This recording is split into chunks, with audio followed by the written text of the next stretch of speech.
with that timer ticking down, Tina's gonna have to do a lot of work to get in, but it looks like they're not gonna be able to. Oh, they're getting picked off one by one, and that's one win for AC Mild.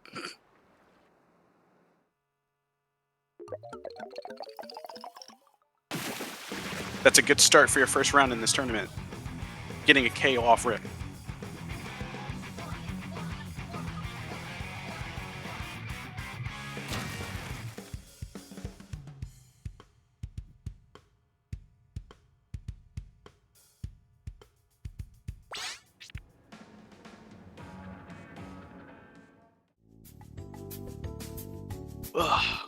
Welcome to the second installment of Original Message Deleted Bingo. Welcome, everybody. Alright, so the tourney just started. We just had our first match of our first set here with AC Mild up against TNNA. Let's see, how many weapons did they actually... I saw the Undercover Brella on the winning side. I saw a Dreadringer, but I don't think it was the right variant. I think I saw an S-Blast too, and maybe a Ballpoint? Nouveau? Oh, I saw Undercover and Dread at the winning screen. Yeah, I think it was the wrong Dread though. Yeah. Maybe it wasn't. Maybe I'm crazy. Because I do remember Wavebreaker. But that still doesn't change the fact that AC Mild is still up 1-0 so far. Yeah, if they took those 4 weapons, then they've only got 1 left. Pretty easy for them to build around whatever they feel comfortable with then, and take one of the next 2 sets and hopefully take it home here.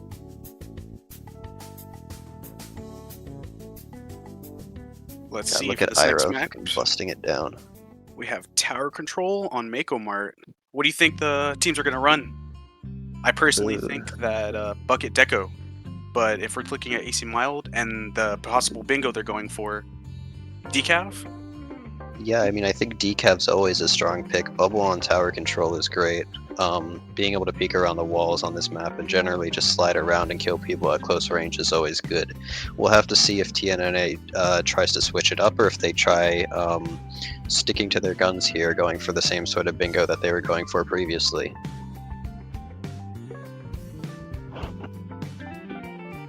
Overall, the advantage here is for AC Mild, since they really don't have too many squares left. They can sort of play whatever they're more comfortable with.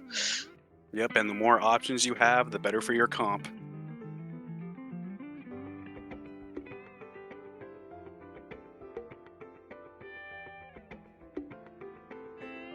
Personally, I'd love to see a little bit of Flings if that were possible, maybe even some ZF.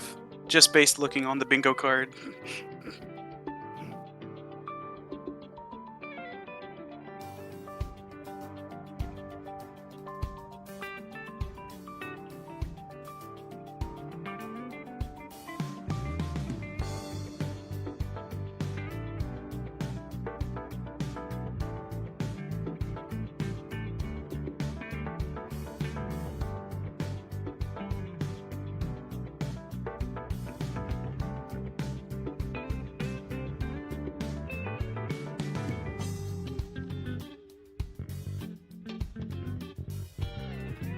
Honestly, if you ask me, I think it's crucial that they got the Undercover just off-rip done. Yeah, that one's tough. Kind of just completely forsaken by the devs. But I'm always an Undercover believer, so glad we got to see it in the first round already.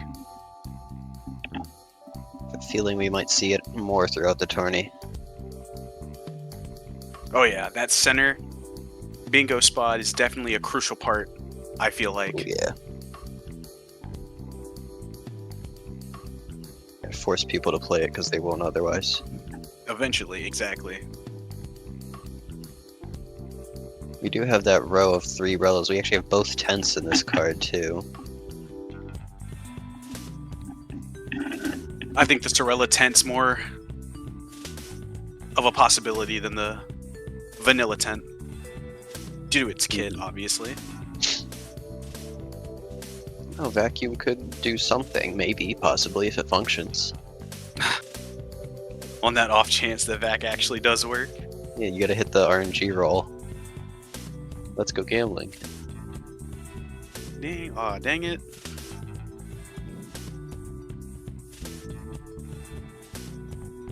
A lot of very unique weapon choices to choose from.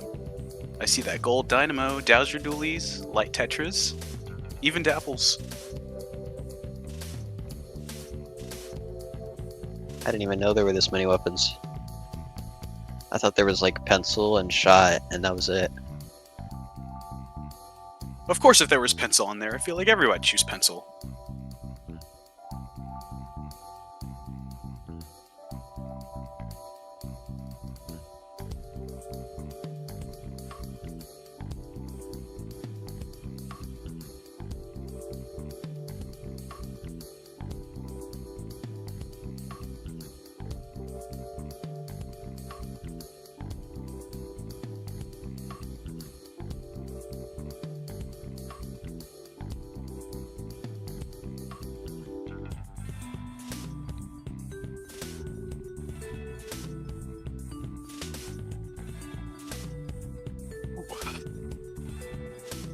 Looks like the game's gonna be starting soon. Can't wait to see what, specifically, I want to see what TNNA pops out. See what they're gonna Yeah. do to try to counteract their opponents. They've kind of got the freedom to pick whatever they want from the card and try for any of the bingos, but they also need to lock in here to bring it back against AC Mild because they kind of got stomped last game a little bit.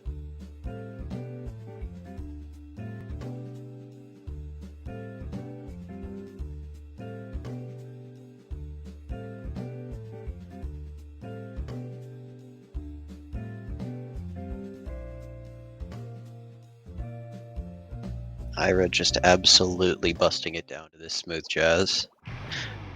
And it looks like we're going to begin. TC Mako Mart. Alright, yep, we've got that decav coming out. Ooh, Looks like they're Gold going Dynamo for- and Splasher.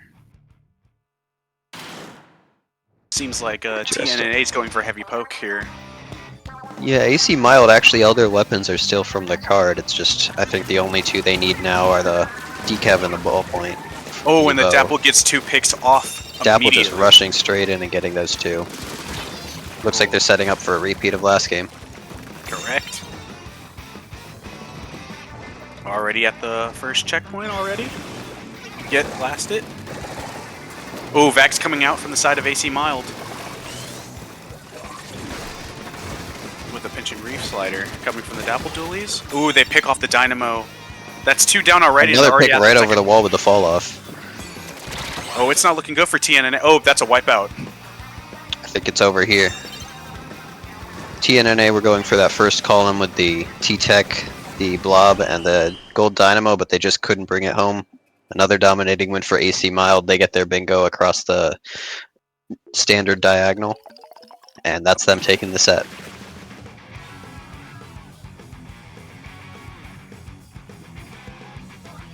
Oh. I'm being told that the goal is to get as many bingos as possible. So they have just gotten the diagonal bingo. I mean, a bingo on your first 2 games. That's huge for AC Mild. I did see 2 other things, the Zap and the Dapple Nouveau. Both on that bingo card as well.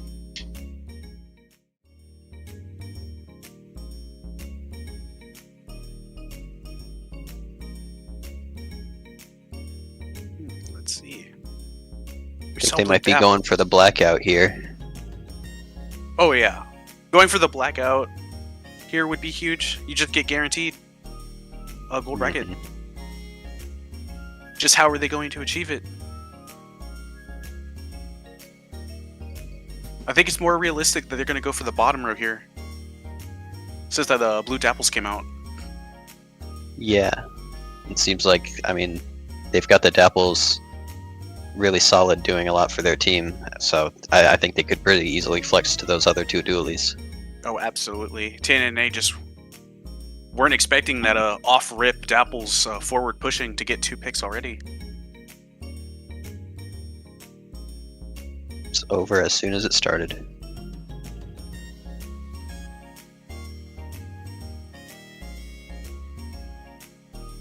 Alright, looking in the other sets, we've got Retro Rewind went 3-0 in their set. Hopefully they got a good amount of their bingo spots filled in from that. We've got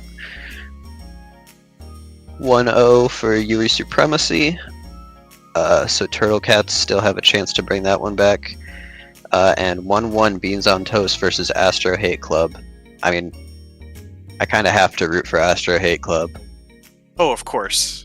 With a team name like that, you want to It's see how about far they the can go. message they're sending. It just resonates with me.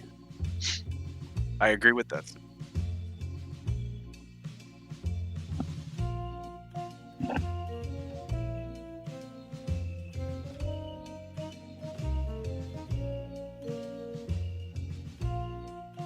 Seeing that I hear that right now, Retro Rewind 3-0 like almost immediately. I wonder how many bingos they gotten.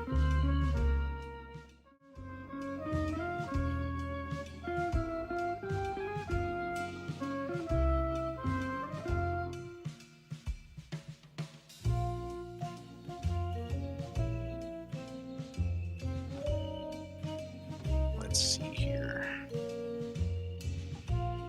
Alright, I'm stream sniping Astro Hate Club. See how it's going for them. Looks like I think Beans on Toast has a pretty solid lead in this game so far. 2 minutes left for Astro Hate Club to turn it around. Both teams going pretty heavy on weapons from the bingo card. What kind of weapons are you seeing? We've got the Light Tetras, we've got the Flingza, we have the Zap, we have Bloblobber, Vanilla S-Blast, Dapple Nouveau, and Vanilla Tent. So the only weapon in there not on the card is a Vanilla Slosher.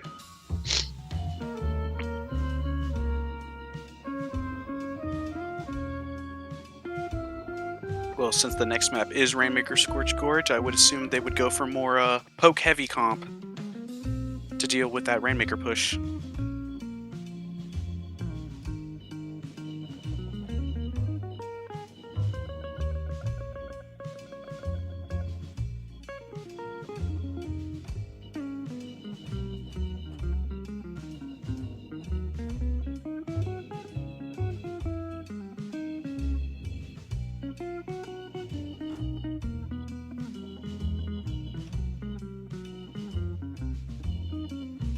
Excited to see what kind of weapons are going to be in the next bingo card. I'm sure it'll be interesting to see. Looks like Beans on Toast takes that last match, getting 4 more bingo spots. I see.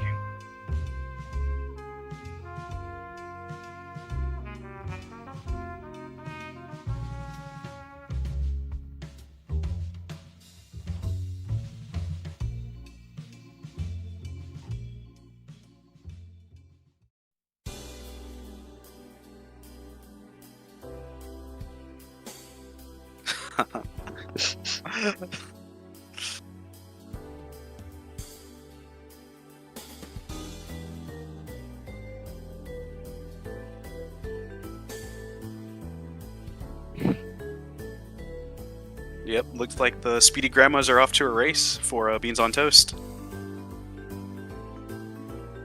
Gotta catch those grandmas. Someone's gotta do something about them. They're gonna get hurt. Soon enough. Will they get hurt? I don't know. Speedy Grandmas seem kind of dangerous. They will.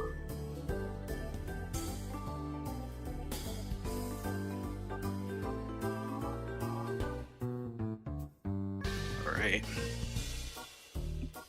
Aside from the match we're currently watching, let's see.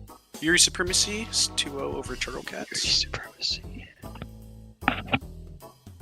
Oh, looks like Yuri Supremacy just updated. Currently 3-0. Alright. last set we're waiting on here. It's the one that we're streaming right now. And then round 1 will be done. Oh, it looks like Your Supremacy just got sentenced to 20 years in prison for bingoing too hard against Turtle Cats. Oh my god. That's a light sentence, honestly. Rein it in next time, Goose.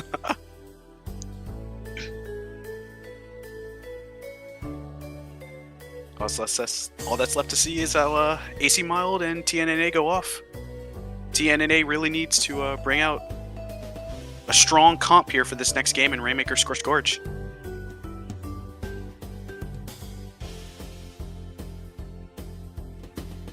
Yeah, I think at this point they'll take what they can get. Might try to limit their weapon picks. Just try to get a couple bingo squares here. And here we go. Got the zap again. Undercover coming from the side of TNNA.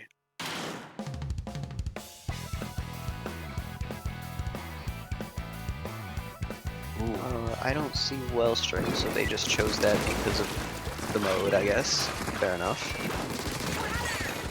Oh, a pick immediately from the light Tetras. 2 picks, actually. Doing what they do best here, getting kills. 3 down already on the side of TNNA. The T-Tech's trying to get out of here. Can they escape? They do. No, they get picked off, actually. And that means that the push is going to begin for AC Mild.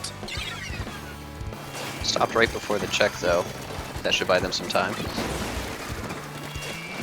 They do have cooler, though, so they do have a chance to keep pushing this. Oh, and 2 people side, they do get checkpoint, actually. You get it. But Hammer's coming out. Gets Hammer's punished shot straight immediately. It's so easy for shooters and Splatlings to kill that just by shooting straight through it. It's kind of the worst case scenario for them.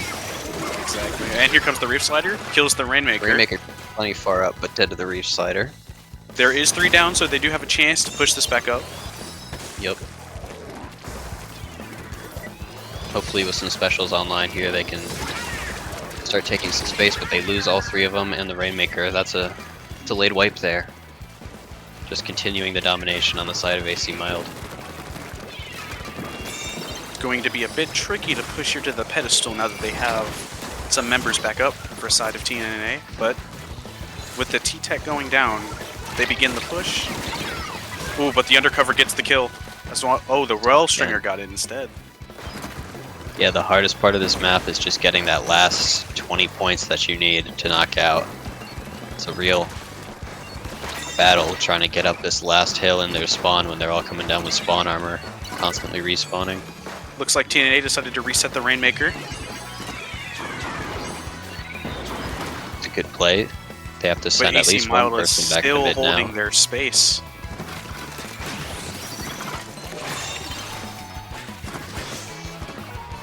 Zipcaster forcing that slider to pop. Damps down that's too. 3 down. Perfect Left is locked the on aim Undercover. from the Tetras. They get the Undercover too. I think these Tetras are really providing what this team needs here to just dominate. Seems like a comfort pick for the Absolutely, Tetris user. yeah. I think they've been on the dualies this whole time, just tearing it up. They get 2 extra points. Strikes coming out. Strikes might be able to get them a little bit of space, just try to get out of their spawn here. Oh, but here comes the Crab and the Zipcaster. Or have to just panic and get this Rainmaker out of here. Yep. Probably the best move at that point. Can see it AC from the map Mild's here, holding their just spice. absolutely held down by AC Mild. Not like TNNA haven't even gotten out of their base, nonetheless gotten a push started. So the pressure's really on them here.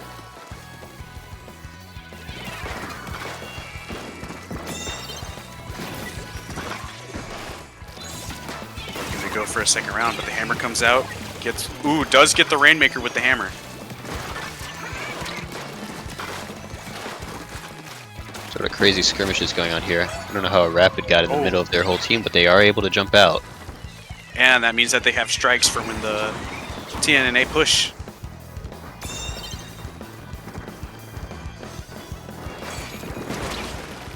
Looks like we've got a little bit space taken here finally for TNNA. Could this be their chance? Oh, and with this hammer, that might be, another but one. gets Killed immediately even punished. through the slope, getting shot through.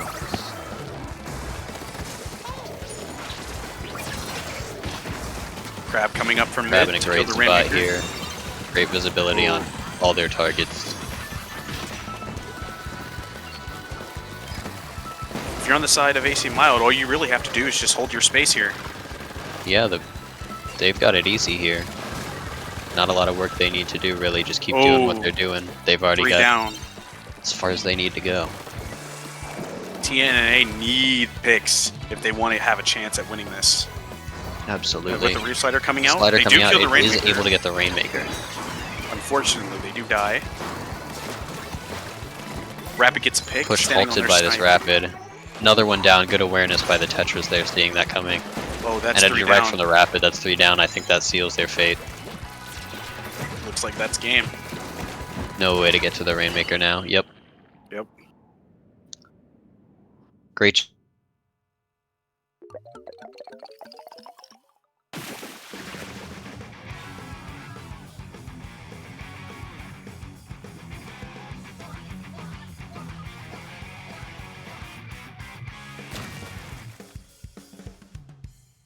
That's a solid. That's a solid. I believe they have 3 bingos.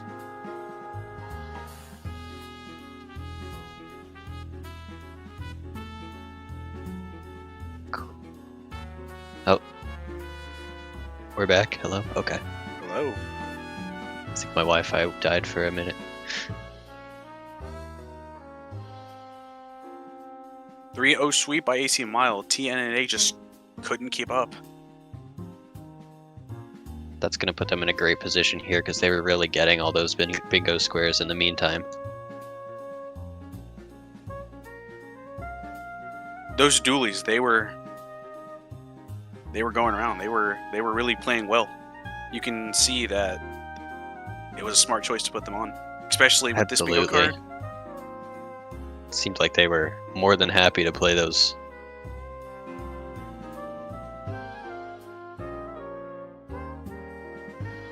Alright, looks like next up we're gonna have Turtle Cats against Splinters.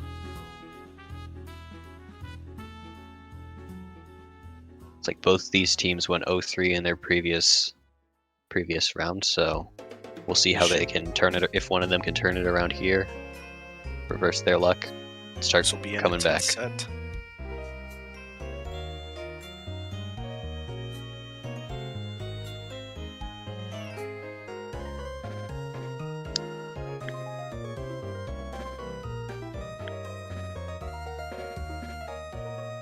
Also playing Yuri Supremacy versus AC Mile, Beans on Toast versus Retro Rewind, and Astro Hate Club versus TNNA.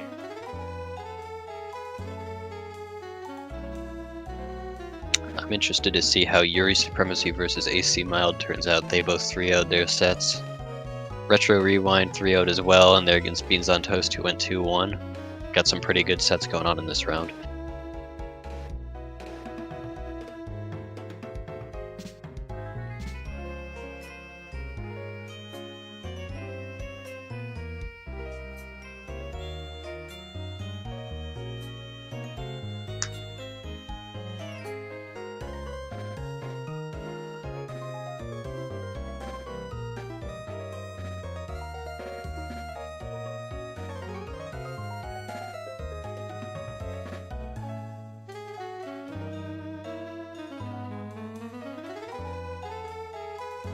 But winning simply isn't enough. Not in this tournament. You need to play weapons to get you a bingo.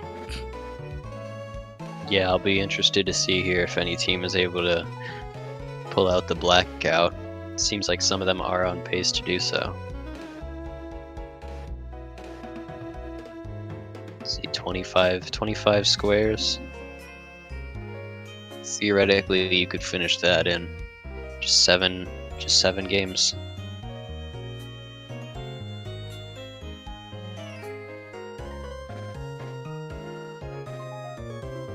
Seemed like, from what we just saw there, I think AC Mild was able to get maybe 10 or so squares. Puts them on pretty good pace. 2/5 of the way Start there. already. But it also means they might have to start getting into some less comfortable picks for themselves. But that also has to be on the side of your supremacy, as they also 3-0'd. So we'll probably be seeing very uncomfortable comps here. Oh yeah, should be fun.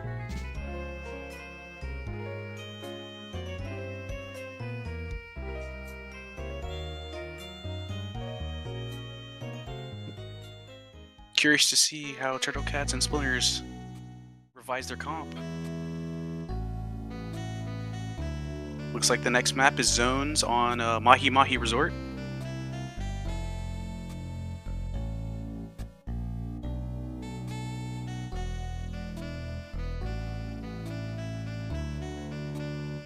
I say here, weapons that can peek ledge are highly valuable.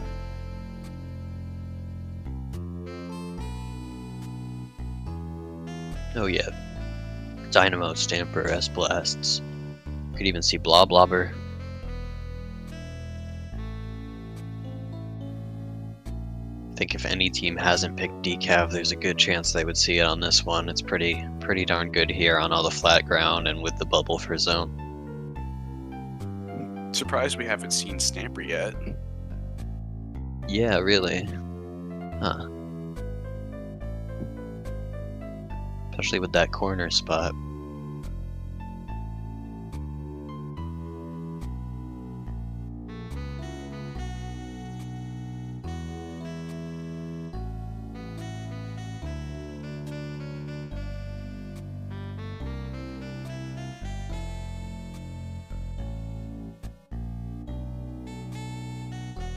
If not poke heavy, then maybe specials that provide a lot of paint output then. Or weapons that provide a lot of paint output. Like you said, Dynamo, Dowsers maybe. I think T-Tech's a must. But there's Absolutely. also Undercover with Slider Cheese, so... Yeah, a lot of interesting ways you can build a comp around these unusual picks.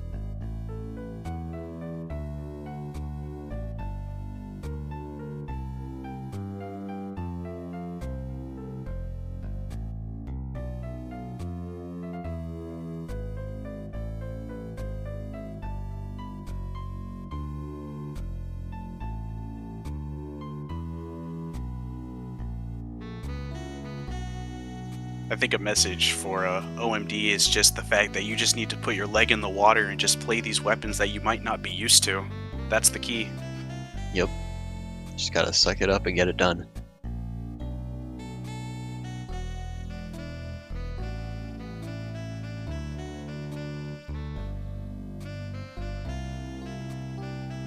Teams with a better understanding of said weapon. That's what I see being the victor here.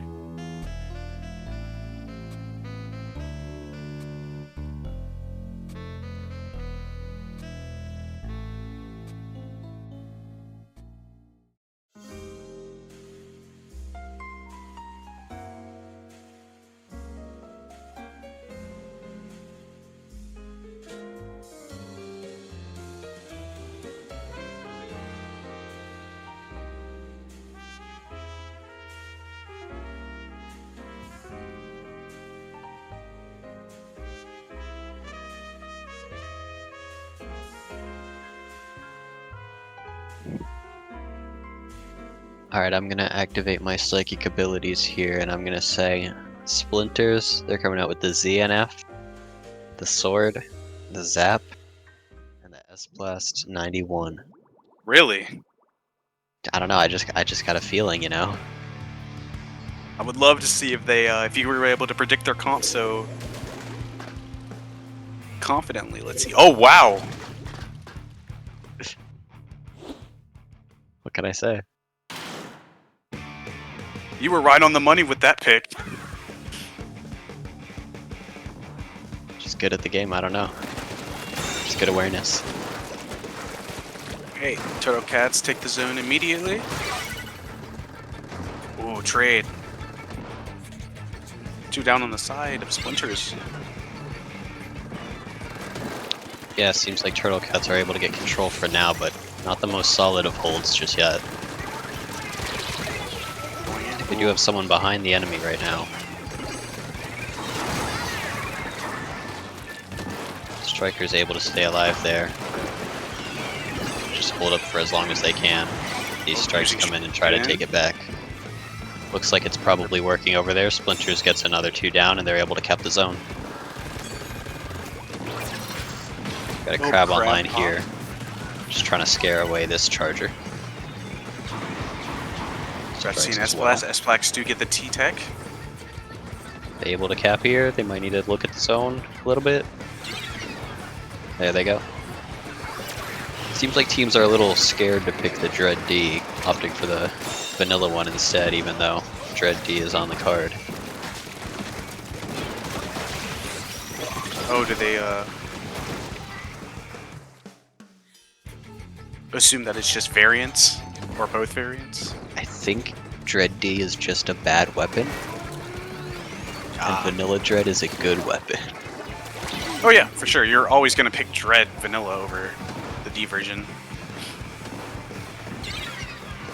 I think a lot of people know how to play Vanilla Dread, especially in zones on a map like this.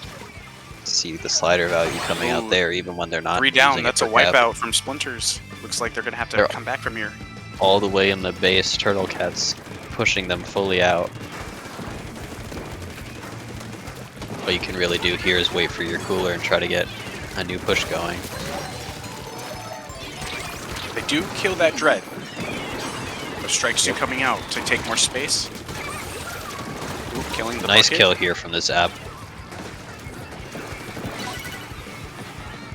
Should be able to cap the zone here, yep. Looks like they're cleared out.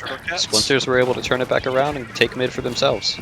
S-Blast looking to hold that left drop space. Using Booyah. And a Booyah here. Secure that space, able to get on snipe with that. Of course, gotta get their delicious beverage. Oh, and with a crab here, that S-Blast the crab is dead though. It. Perfect place at the right time. So for the S-Blast there. Still getting pushed out fully though, and now Turtle Cat's able to take it back into their ownership. Stamper looking to get a pick here on the edit. Stamper's in over their head, but they're surviving, taking aggro, and they get a trade. Question is that enough for their team? And it looks like it is not. Edit does have a crab here. Great pick onto the strikes there. Stop them from getting the third one off, but do have to trade for it. And we're down to just the S-Blast getting rushed down, and they're out. Delayed wipe too. I don't think Turtle Cats has time to get back in here.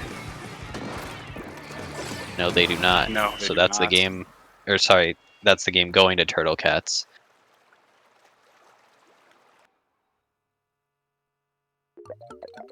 Pretty back and forth there, though. Either team could really take this one. I think the main difference was just the way that they cycled their specials. Yeah, absolutely. The coordination from Turtle Cats, pretty on point, allowing them to get the upper hand there.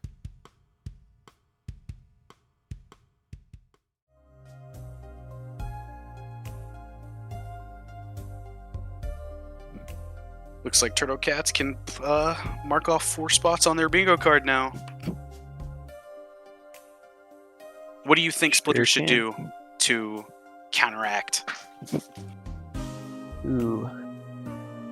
Yeah, I think just like they had a single comfort pick there with the Vanilla Dread, I would stick with at least one comfort pick. Because they really do have a shot here of taking this game. It's not like they got totally blown out. So yeah, I think have one player stick to their guns, do what they do the best, and the other ones try to get those bingo slots secured. Got Clan Blitz Museum. Classic. Could do some interesting picks here though to try to just sort of brute force your way to the basket. Might be some parts of the card that are useful for that. Looked like Turtle Cats went with some pretty conservative weapon picks with Zap and S-Blast 91 and just sort of the weapons that are already pretty solid. Maybe they'll get forced into some more awkward choices here, trying to get more squares.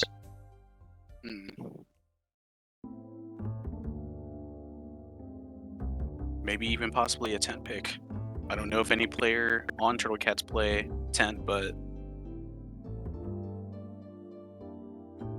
being able to use the shield to rush in on basket might prove useful. But the same could be said for Splinters. They're going to need to update their comp, see what they can do, especially with this something more control focus. Absolutely, and given that they, I don't think, have any bingo squares as it stands, they can really pick whatever they want. The ball is in their court. How will they respond?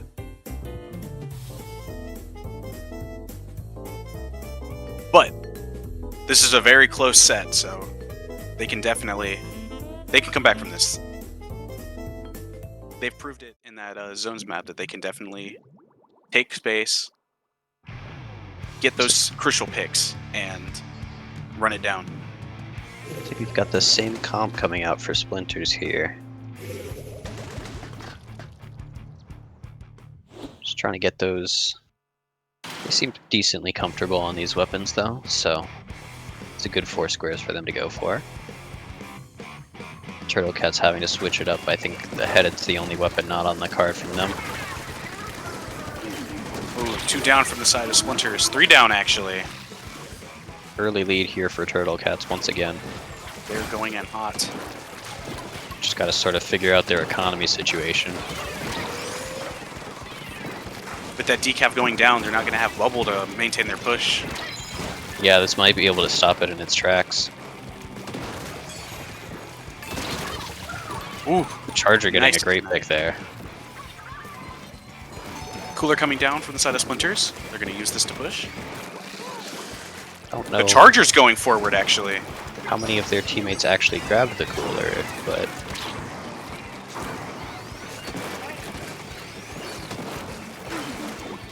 they are able to secure mid pretty well. Try to get that Charger up on mid. Take even more space. Ooh, nice snipe to kill the Fantastic Flingza. snipe.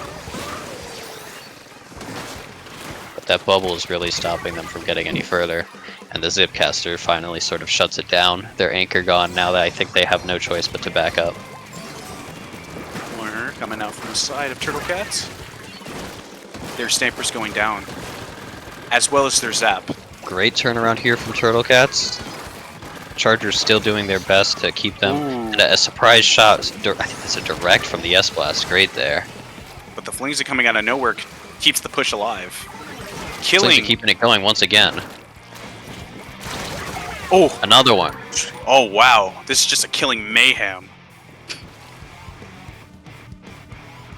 Both teams sort of have to take a second to recover from that, what just happened, get their footing here. They're both sort of shaken.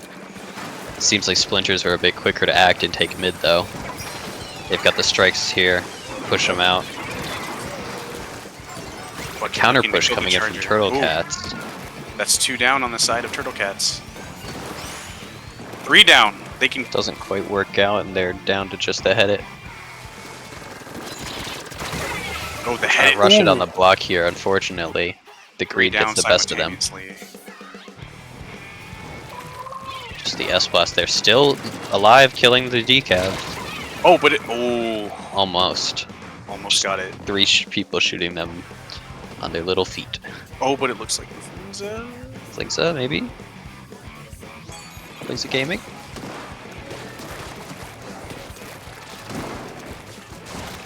I think this is Turtle Cat's chance to get a push in. Just Booyah, let's see how they deal with it. Ooh! Nice dodge on the Booyah. Gonna see what they can do. Zip No gets real punished. target in mind for that Zipcaster.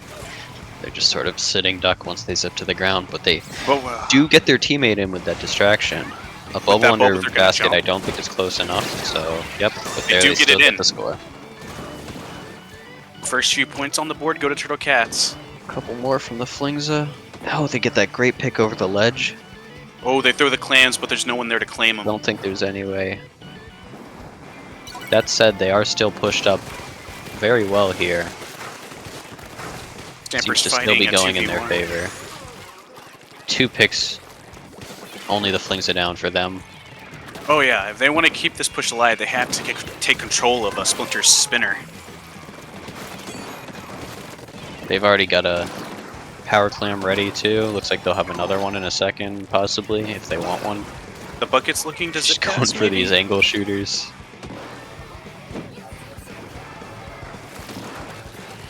Got cooler too. I think this is when Turtle Cats tries to make their move. Ooh, Great from behind with the S-Blast around that wall.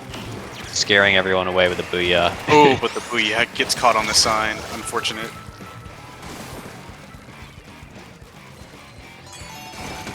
Oh,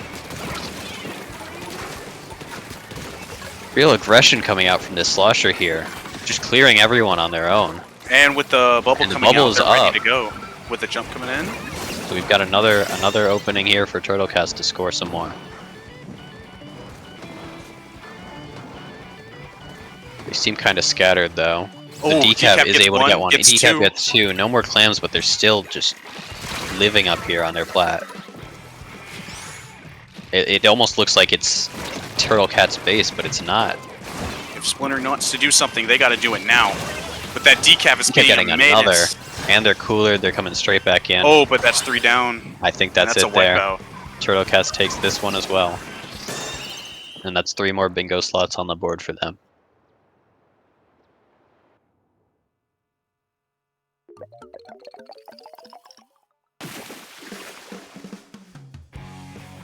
Splinter, the side of Splinter, they were getting picks, but Turtle Cats, they just acted faster. Yeah, just a little bit better at converting it into actual score and space. I was surprised to see how many stalemates. It was trade after trade after trade. Yeah, really. Very interesting to watch. I saw that the Charger was going very aggro there. Oh, absolutely. Yeah. Really using the ZNF to its full potential. I didn't see a lot of splash wall coming out, though. I didn't Just sort either. of going for the shots when they had the opportunity. They might have been hard focusing and forgot they had wall, maybe. Yeah, maybe slowing it down and playing around as a team a little bit better can be what lets them get at least one set on the board here. Or one match. But this is the last chance for Splinters. They need to change up their comp, I feel, if they want to get some points on their bingo. Oh hell yeah, Astro Hate Club. Let's go. They beat TNNA over the head with a wheelchair. Why does Astro Haycop have to be so mean? Why a wheelchair? Astra sympathizers will be eradicated. Don't look at me. Alright, in the final map, we have a tower control on Inkblot Art Academy. Do you think Splinters are going to change their comp?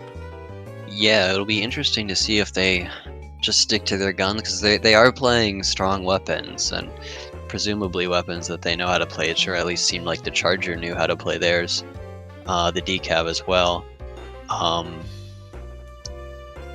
It'll be interesting to see, do they actually stick on that? I mean, I would expect them to keep the ZNF. I think it's pretty good here. Strikes and all the range that it has.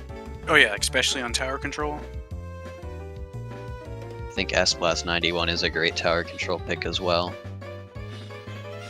I have a feeling they're just gonna keep it locked in.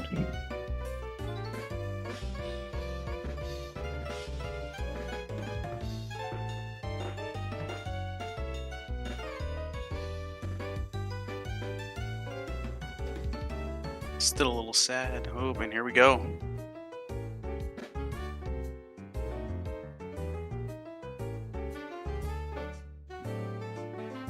Looks like our bingo card is haunted.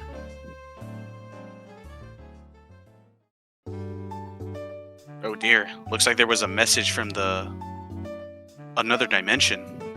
I think one of the grandmas, let's just say, became a ghost. I guess you were right. They do that. Nothing to be concerned about.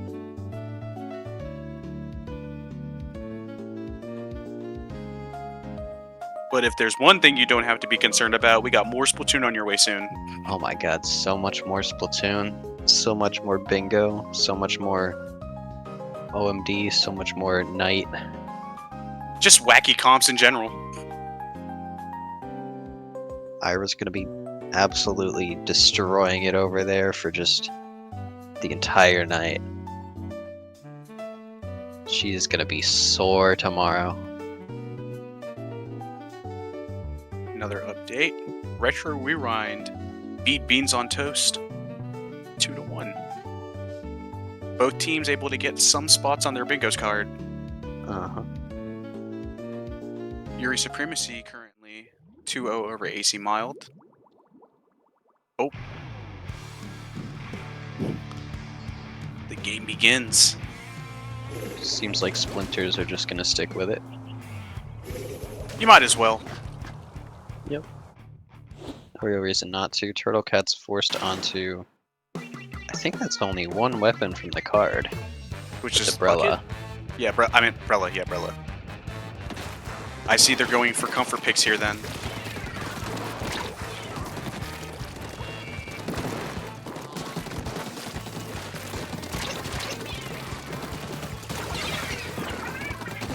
Ooh, 2 sides down on both sides.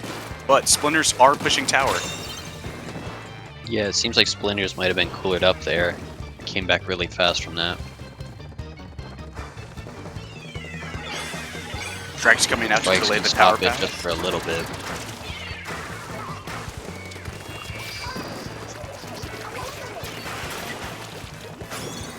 See the caster Using coming the... out here. All coolered up. Ooh, Running in for 2 the down. melee slash there. But they've got to keep track of the tower here, keep their teammate alive on it. They want to keep the push going. It looks like it's just one jump coming in. That might be the end of it for them. 42, not a bad push for their first one. Get those checkpoints out of the way. Both first and second check are gone. But now it's Turtle Cat's turn. Oh. Cooler coming out. See what they can do. They do have mid control here. They've got one under the ledge. Strikes coming out. Hopefully that's enough to push the enemies back, let them get in. Yep, one goes down on the left side. Striking into boom forward space. Another one down. Seems like Splinters is going to have to make the most of this cooler and their caster if they want to break their way back out of this one. Oh yeah, you need to stop this second checkpoint from happening now.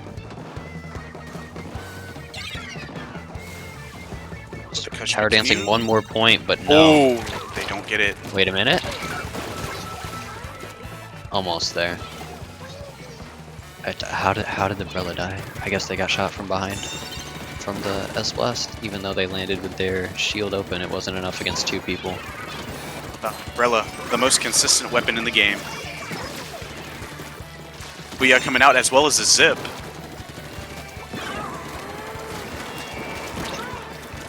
Yeah, throwing that Booyah on the left side because they know that's the area they need cleared if they want to get anywhere. Looks like it wasn't successful though. 2 down, going for But Turtle after Cats. that, Now it it's a seems like the chance. Stamper gets the picks they need with the S-Blast.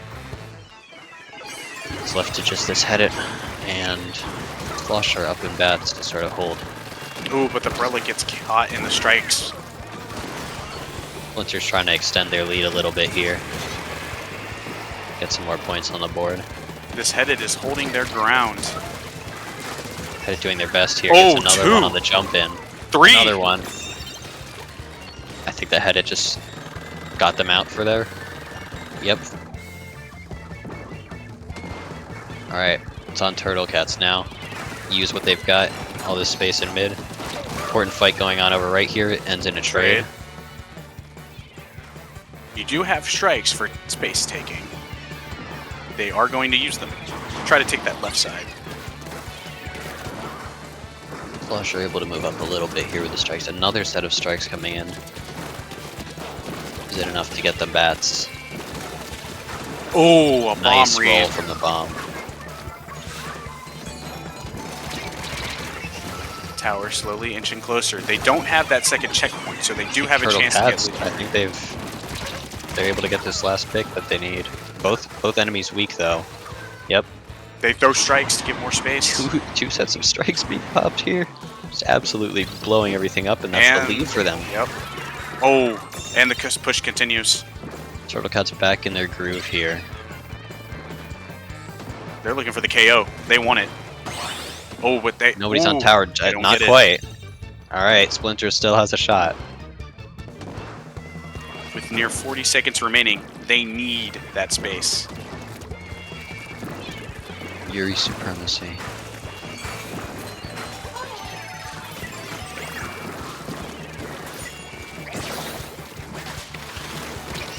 Oh, looks like AC Mild's going to be Sparta kicked into the pit of death.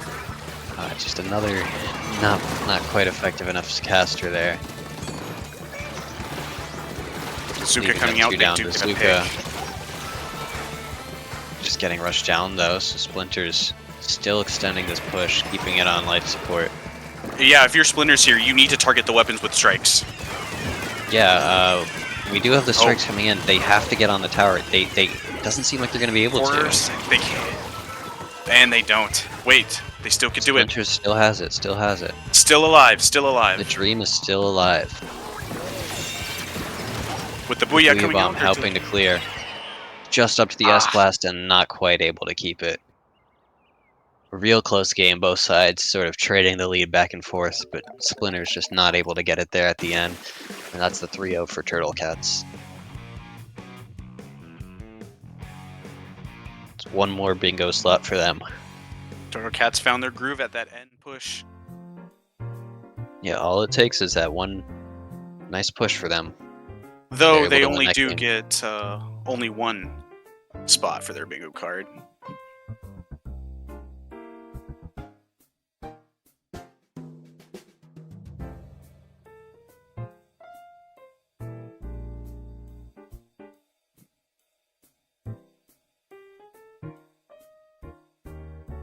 Oh, looks like we got our next. We got Retro Rewind versus Yuri Supremacy. Both 2-0 currently. Ooh.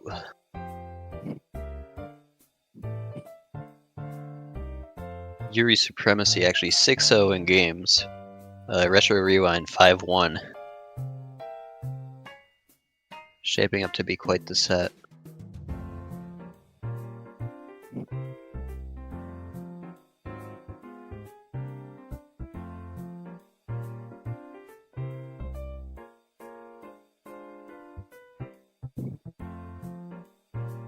I wonder what kind of comps we'll see, because they're both definitely...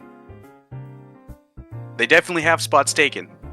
So they're gonna have to be creative. I think if these teams have been playing their cards right, I think they're both probably headed to gold bracket already as it stands, but might just want to assert themselves for good here, maybe try to get a top seed in bracket. And I think whoever wins this will probably end up with it. All comes down to how creative they are with their comps.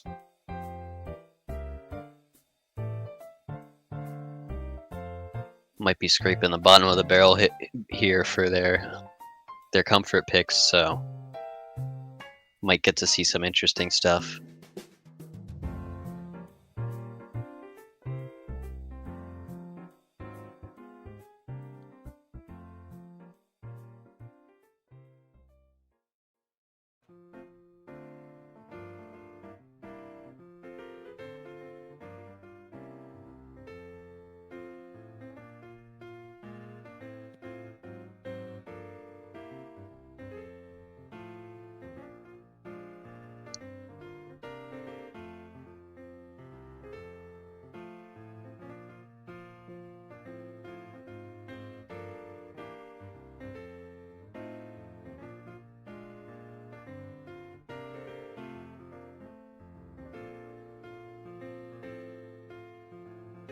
As it stands, I think anyone might be able to make gold bracket.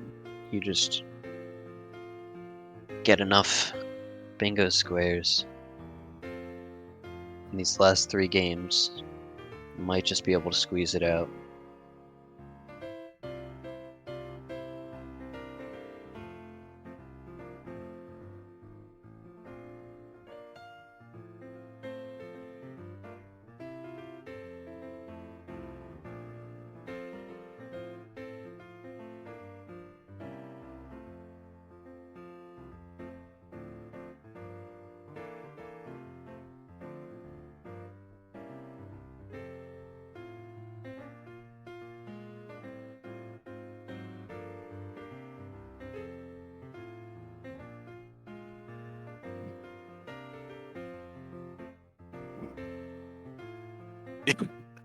You got to see it here. They're definitely gonna. If you ask me, with how it is so far, Yuri Supremacy so far, it looks like they're the closest to a bingo. Oh yeah. And Only one more win than Retro Rewind though, so I true. think we might see either, or maybe even both teams get the blackout. But at the end of the day, it's gonna come down to this last set. Anything could happen. Anything could happen.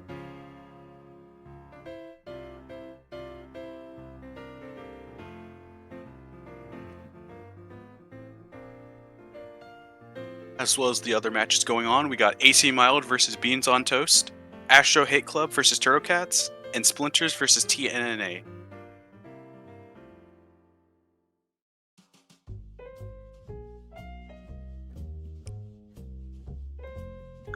Now, if they want the blackout, that's a minimum of 7 games. So nobody's got a blackout yet for sure. But one of But it these two is possible. teams could be getting it here. We're just gonna have to see based on what weapons they choose.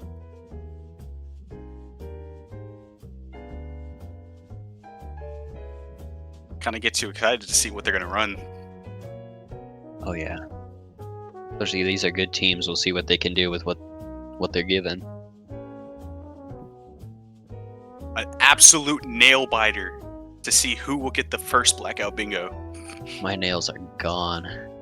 You've already bitten them off? Oh yeah, no, they've been gone. Oh no. The set popped up on screen, and I just immediately, like a shredder, just like termites, you know. Oh dear. Can we get this guy another set of nails? It'll be a few months. It's fine. A few months?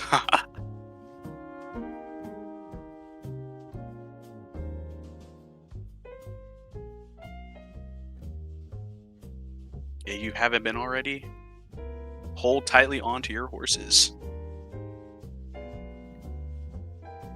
Your horse is gonna go crazy for this one. You better be ready.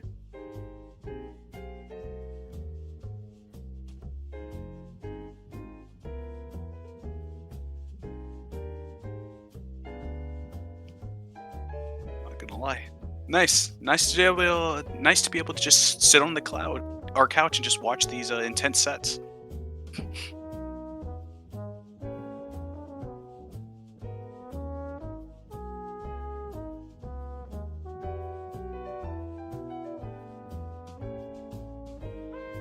Got intel here that Astro Hate Club actually only needs 9 more.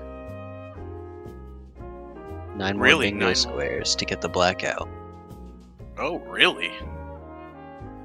Yeah, seems like with their, I think, four game wins, they've really made the most of it, taking 4 weapons with each of their wins.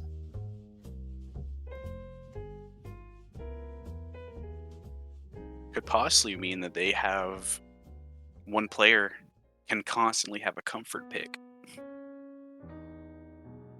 Yeah, they do have some wiggle room there. They would have to win all 3 up against Turtle Cats, who we did just see go 3-0, so see if they can do it. But Astro Hate Club also went 3-0, so it's going to be a battle. Just some good sets across the board. But we all know what you're thinking. What is Yuri Supremacy and Retro Rewind going to do? What are they going to run? How are they going to play? In fact, who's your money on, Sim? For Yuri Supremacy versus Retro Rewind, I think I gotta put it on Yuri Supremacy. They've got the better record so far. They're also the 1 seed. I agree. Just based off that first set, they went out with a bang. They're also repping Yuri. How can you not root for them?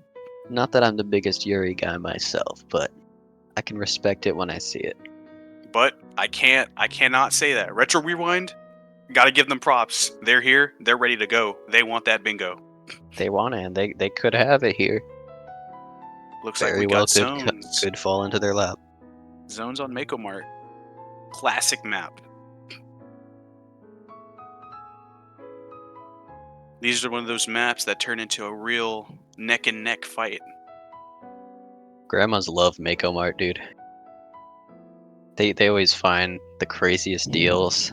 They go into the back where there's like decrepit cobwebs and rotting corpses, and they're able to pull out like 3 for $5 on some like canned lettuce from the 80s or something, and it's just the best thing you've ever had in your life. I just don't know how they do it. They must have an eye for it. Yeah, they just see things we don't. They see colors like mantis shrimps. Like They just have a sixth sense for deals at the store.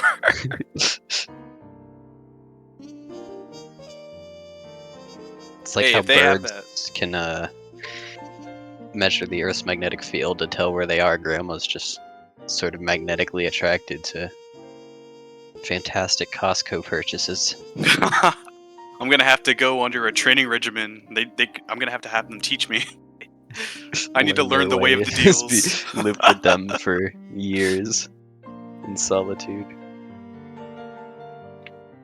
Wait, would that mean I'd have to like knit for like 6 hours? Oh, you would have to do so much knitting. Oh no.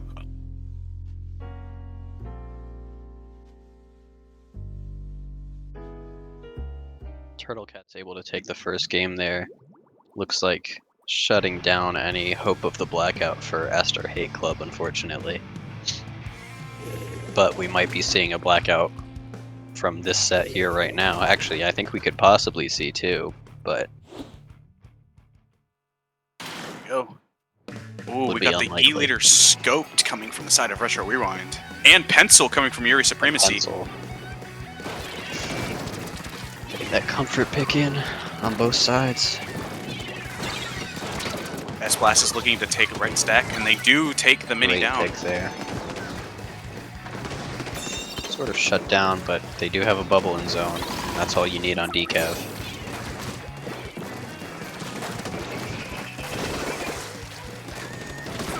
I'm trying their best to get in on here on the back line, but shut down by the end tap. Ooh, but the decap does get... Ooh, they do trade with the Zap. If you're on the side of Yuri Supremacy, you have a lot of paint to work with. Oh, absolutely. All they need to do is hold it. Mini's able to find their way into this corner on left here. They're going to try to make something Not happen quite with this detected Ultra yet. Stamp, maybe? No? Oh, Yep. Oh, wow. Wow, Sharking they- straight in there. Do they have Ninja Squid? Ninja Squid on Mini, I never thought of it. Ooh.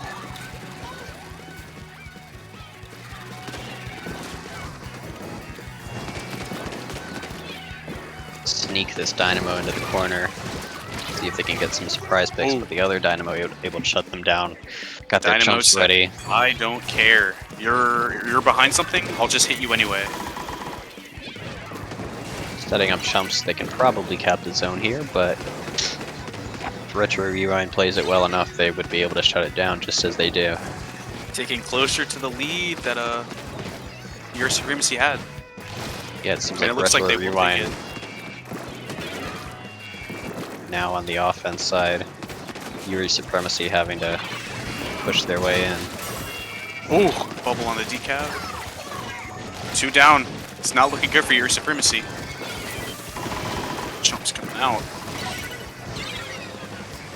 Just a few more seconds of holding, and they're able to do it.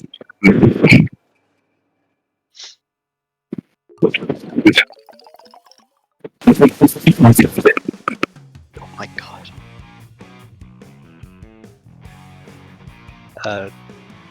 Retro Rewind able to even out now. They've got their win losses evened out with Yuri Supremacy 6-1 for each of them.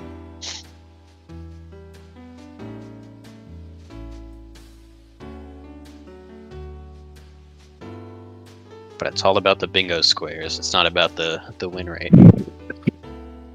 Nope. This time not this time. What happened to your mic, bro?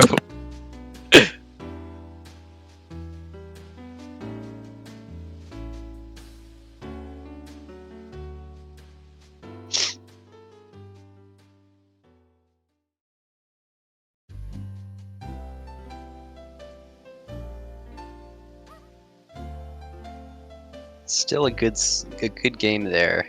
Kind of only one push from each team, but it was a good push for each of them. I think Still the speedy could go grandma's got me. You got too close to learning their secrets. They had to take care of you. You don't mess with the coalition at grandma's, man. I learned that the hard way. You're a dead man walking the moment you cross them.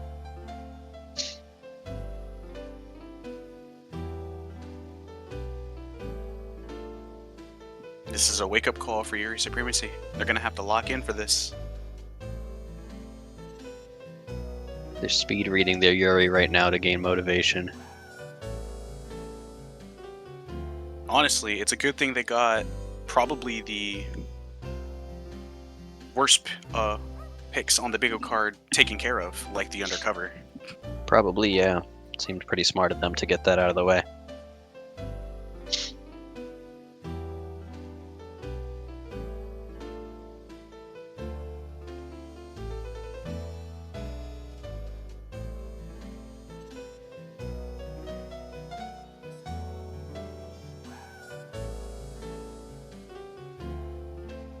In other news, we've got Beans on Toast up 1-0 against AC Mild. And 1-1 Splinters and TNNA. Seems like every team able to at least get some bingo squares in the end.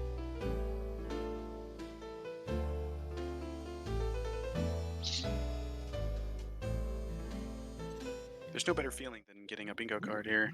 Oh, looks like we're getting started here on Rainmaker Undertow.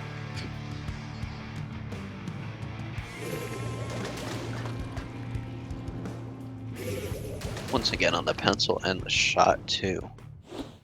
Real comfort picks here. Both teams trying to running fit in that decav.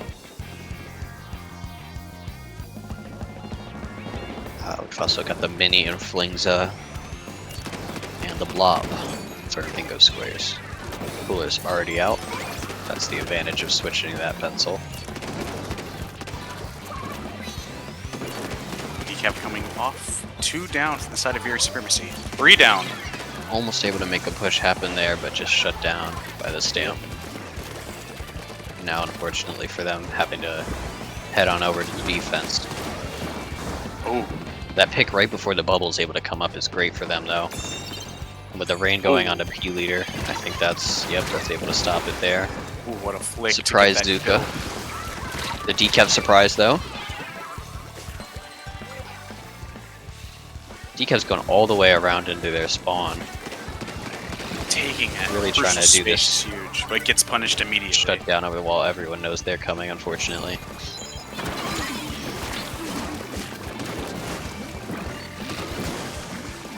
Sort of fighting over the pop here, it's pretty important on this map. Decav tries to make something happen, but it seems like they're going to be shut down. The other team just knew it was coming.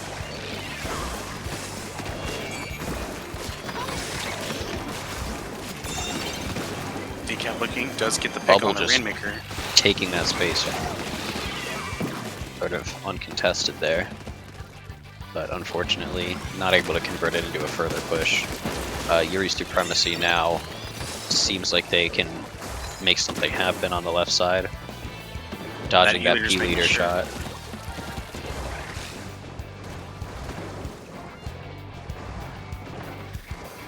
One down on both sides. They're going for The the bubble checkpoint is here going with to the bubble. secure it for the check. Flingza And they do tries get their it. best to stop it, but unfortunately taken care of in the process. And with this hammer here, The pencil just vanishes as soon as that hammer comes into play. They don't want any part of that. Almost able to get that bubble out to help, but unfortunately going down. Meaning this push is going to continue here. And it's finally shut down, but they made it all the way to 30. That means the pressure's on Retro Rewind. They Bring need it to back break for that themselves checkpoint. here. Could we see a repeat of last game though, where they came back from a similar lead? Who knows? It's all on the table. Tentables is coming out. Lots of specials just trying to make their way in here, force their way.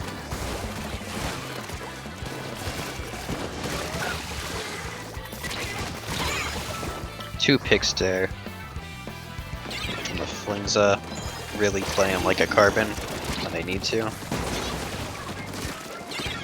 Yuri Supremacy clearing it out though, and that's it for their push. They did get that first check though, a big important step. I think it possibly, if they're able to push to mid and just get a single wipe, they could take that lead. But the same goes for the other team as far as extending their own lead.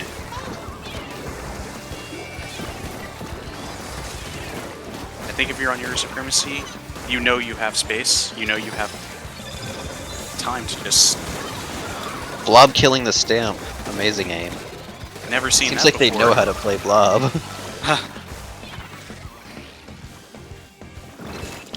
Lots of bubbles.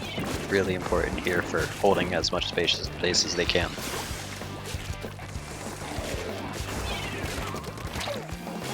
Just trying to take it slow, make sure the enemy team doesn't get anything. They've only got a few seconds left on that timer too.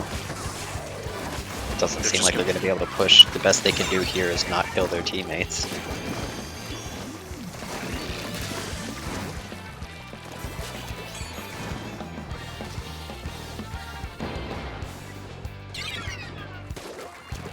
Oh, it seemed like the shot was going for a sneaky play.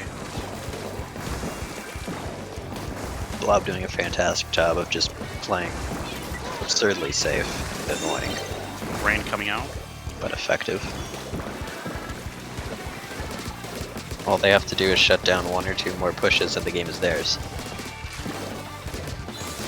Yeah, if you're on the side of your supremacy, all you really have to do is just hold your space. Cooler online to help with that. Hammer Worst comes got to no worst, value. they're at least back fast. Mini trying to make something happen. Seems like they're able to get a bit of space there. Do get the block. This shot coming in for the flank, they see it, they're gonna have to take care of it if they want to make anything happen. Alright, Two able down. to clear out that bubble. Gotta be really cautious of that pen, they could get you at any point. Trying their best to be as safe as they can, wait for the right moment to head forward. Definitely got a shy here. Just biding their time until the true right moment comes along. Not too Let much the longer they Rainmakers have time though. down. Probably 10-15 seconds. They gotta Okay, make it's a now move. or never. They gotta go now. But with the Zuka Got the coming Zuka out out, that's probably gonna stop them in their tracks.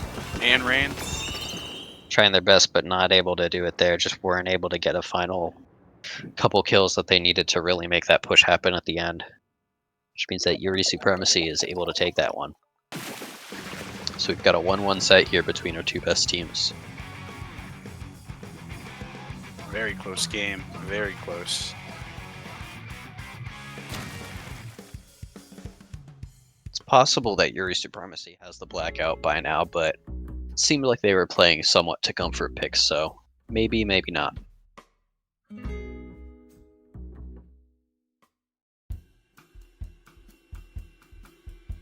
If not now, then they're probably very close.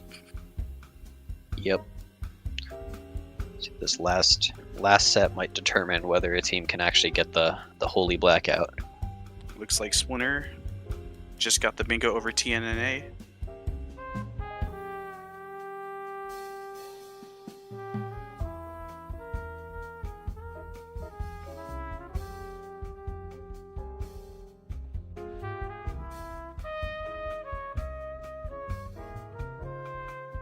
Beans on Toast up 2-0 against AC Mild. Which I believe puts them at 5 wins. That's really solid for them. Feeling they've got plenty of bingos to go along with it. Oh yeah. We might end up having to see how the actual like placements on the card come into play, because some teams might have grabbed a lot of spots but not actually gotten as many bingos as they could have, depending on where they chose the squares.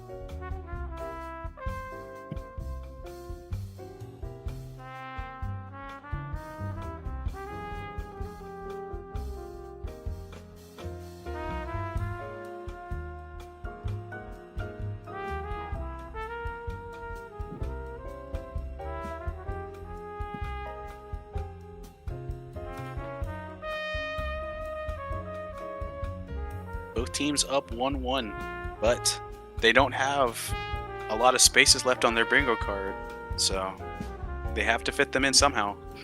Mhm. Yeah, no point in winning if you don't get any squares. I don't think I've seen them bring out Tentabrillo.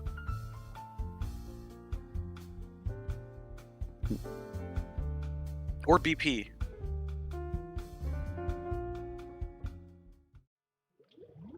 But it looks like we're getting started Well, let's here. see what they do then.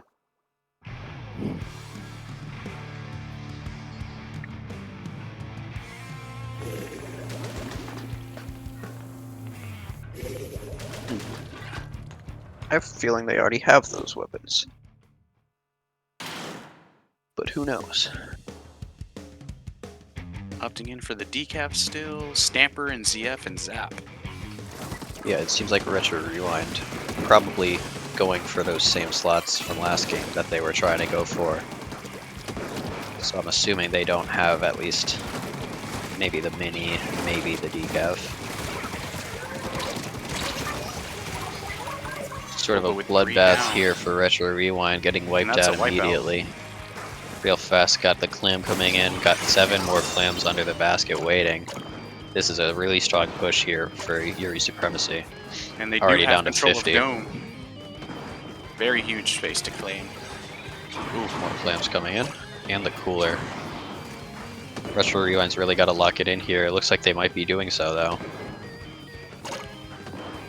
Oof. Only a couple more clams coming in. Still not able to clear out this Stamper. And the push Ultra still keeps Stamp going down, too. Could this be a one-push knockout? Oh my. It's looking like it. What, even more? They Just get gotta it go to back 9. for 3 more clams. Oh, but they're Retro Rewind able to push them out now. They do have the opportunity here. It's going to take a lot of work, but they could turn it around. But still, a 9-point push off rip is still crazy. That's good, curving around the wall, getting the kill, but taken out by the carbon. And we've got only 1 left for Retro Rewind. Might have to pop that bubble for defense. And there it is. Surprise bubble. Able to sit in the spot. That bubble got shrunk by the little sign above it.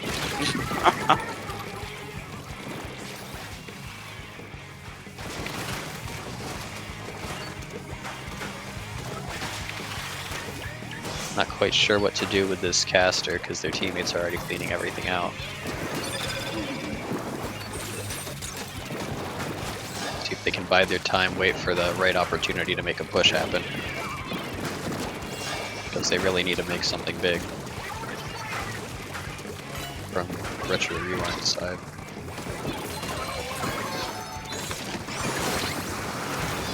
We're coming out. That What? might be it, maybe? Having to clear out this last member, just a thorn in their side. Looks like they're able to do so though and start scoring. No one really there to continue it. Yeah. Last one getting picked off, and that That's leaves their unfortunate. final member to run away and try to hold any space that they can in mid.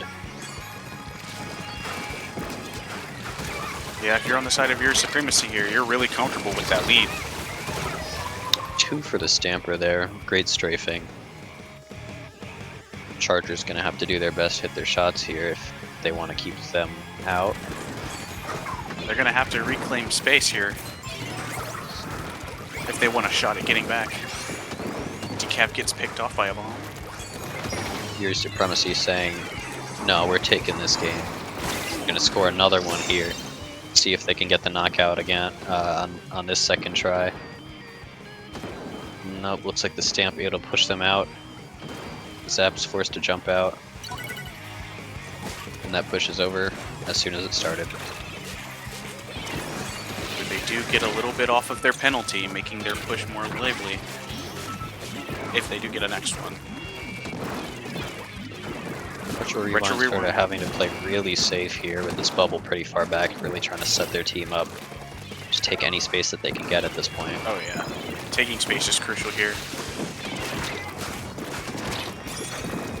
Big damage on the left side, see if they can convert it into a kill. Using the Ultra Stamp to get some kills.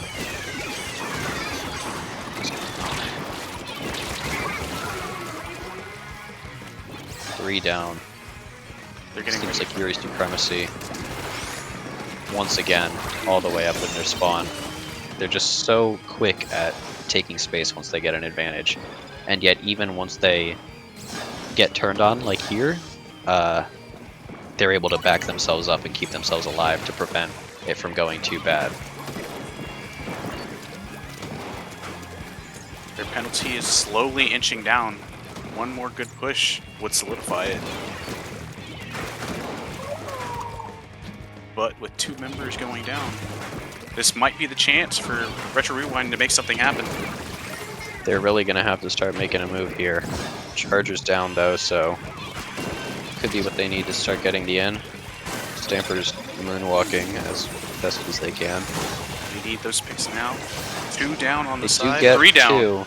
It's opened up here. Retro Rewind just loading their clams into the basket as fast as they can. They've got plenty of clams here. Do they have enough? Lots of them coming in, but they're just getting absolutely picked off.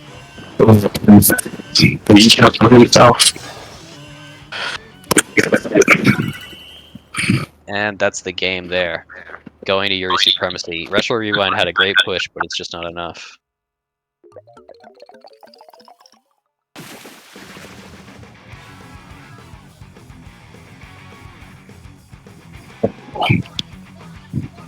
Well, that's able to put Yuri Supremacy 8-1, only dropping in one game in groups to Retro Rewind here in this set.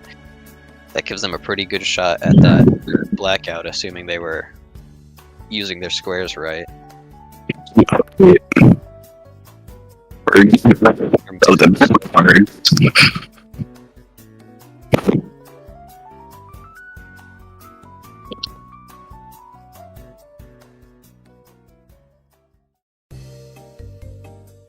Alright. Seems like all of our teams are done with their sets in round 3 here. So we just saw Yuri Supremacy 2-1 Retro Rewind, Beans on Toast 2-1 AC Mild, Astro Hate Club 2-1 Turtle Cats, and Splinters 2-1 TNNA. So lots of tight sets there in that final round of groups. We're going to be getting the results here for bingo, number of bingos for each team to see how everyone is able to progress.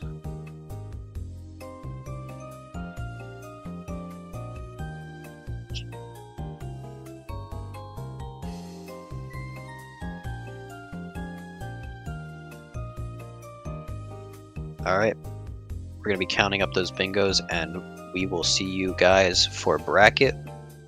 Don't go anywhere, we'll be right back.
All right, welcome back, grandmas. Hello. We are back hello. here for bracket. But things change a little bit with brackets. They sure do. So, instead of going for as many bingos as you can now, you're just going for one single bingo within your set. And then once you get that bingo, you win the set. So, looks like we're going to be seeing Retro Rewind here once again, this time against Beans on Toast. We've got a new bingo card as well. That'll be on the screen shortly for you guys to ponder over, salivate on. Here it is. Gorgeous. Nope, that's the old one.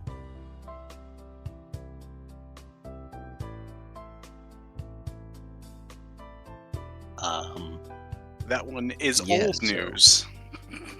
Gold bracket here. We've got our set will be streaming here now, and you can see the card now. We've got Retro Rewind Beans on Toast, and also in gold bracket Yuri Supremacy and Astro Hate Club. All these teams able to get lots of bingos in groups and secure their spot here. We did not see any blackouts. One team was one square away. They just didn't get the gold dynamo. So close. Called it the Gold Dynamo Curse.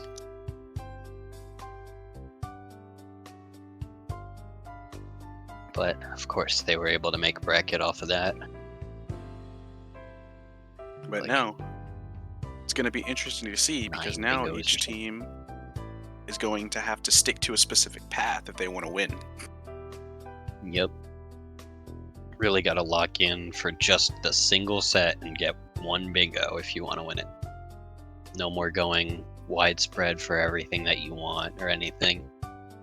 Got to strategize on a much more short-term basis, but also your opponent for the set is the only opponent you're going against for getting bingos. It's not like you're not in a pool anymore with a bunch of teams and everyone's getting bingos, and if you lose to the opponent, okay, it's not too bad. No, if you lose to your opponent here, they're your only competition. They're gonna get that bingo before you.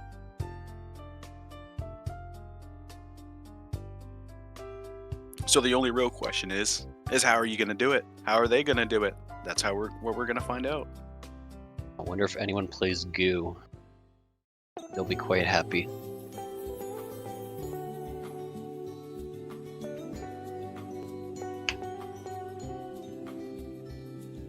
I'm more interested in that bamboozler. Right next to Squiffer too, maybe someone knows how to play those.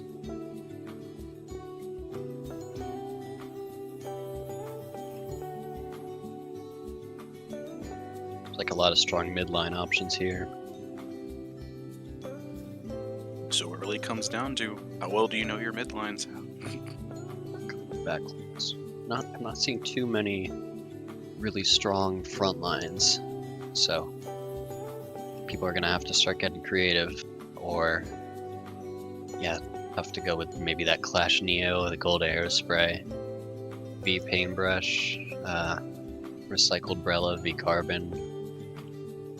See both Brellas, both normal Brella and the Sorella Brella, but they're not in the same row. Ooh, gold arrow spray. I like the look of that. I think what it might come down to is, can you pick something that's best for the map mode? So maybe you do want that paint from that Gold Aerospray for the zones here. A lot of strategy. But at the end of the day, you do gotta win your games to get anything on the board at all. True. Because you do want that bingo. Because once you do, it's done. It's over. You win.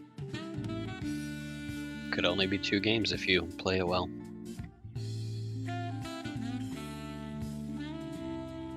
Of course, it'd be more entertaining for an intense bingo race.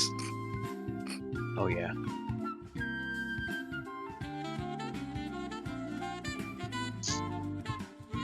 should do this, but with tic-tac-toe, and then each set can last like 7 games in stalemate. And then you have to start over until a team actually wins tic-tac-toe. If 2 teams were equally matched, then that would just last forever. But looks like we're getting started here on Splat Zones. That's the Umami fun of Ruins. it. The most entertaining Splatoon for eternity. Alright, we've got... let's see, E-Leader on one side. Seems like they've gone for the Bamboo.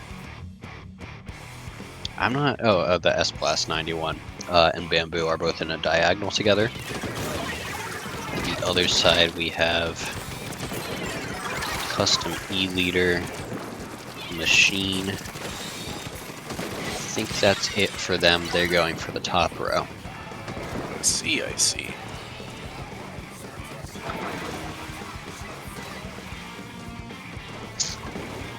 Looks like Nobody able to really get any points just yet.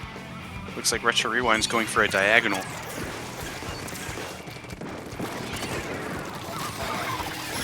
Though with Beans on Toast holding the zone, they do have specials on uses right now. Seems like they're able to stop that push back in for the time being. But with Cooler, you know, who knows what could happen. True. 52 Gal doing what it does best, taking the aggro of all 4 members of the enemy team.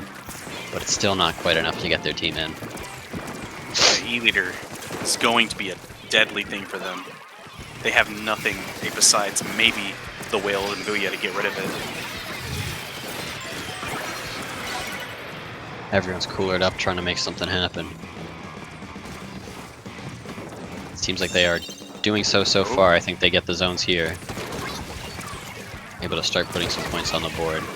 Ooh, the E-Leader Great challenging trade the from Bamboozler. both people hitting their shots. Sort of split, one team on one side, one on the other. Both trying their best to cross over mid here. Seems like Retro Rewind has it for the time being. Able to kill that jump. Which means that it's in favor for Retro Rewind, able to push for even more space. Especially with that Cooler online. Pressure's on, Beans on Toast.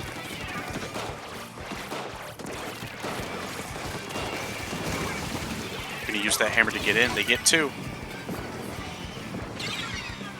Able to reclaim the zone. Recapping here. Holding on to that lead.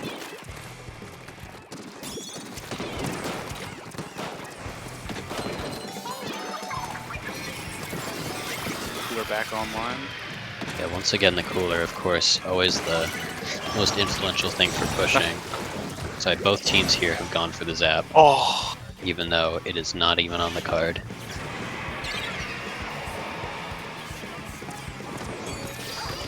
Seems like both teams know, like, The is Stan's just important. catching that guy out of the air, just slapping him into the ground as hard as it can.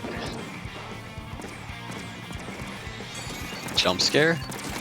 oh, Bamboozler. Ah, Okay, and they are able to get out with it. And jump straight back in. Beans on Toast able to nope. Yeah. They direct here from the machine. Just what they need to get some space. But a little bit overzealous here walking into that 1v2. Sort of stalled in mid here. Retro Rewind able to just barely cap with what they've got.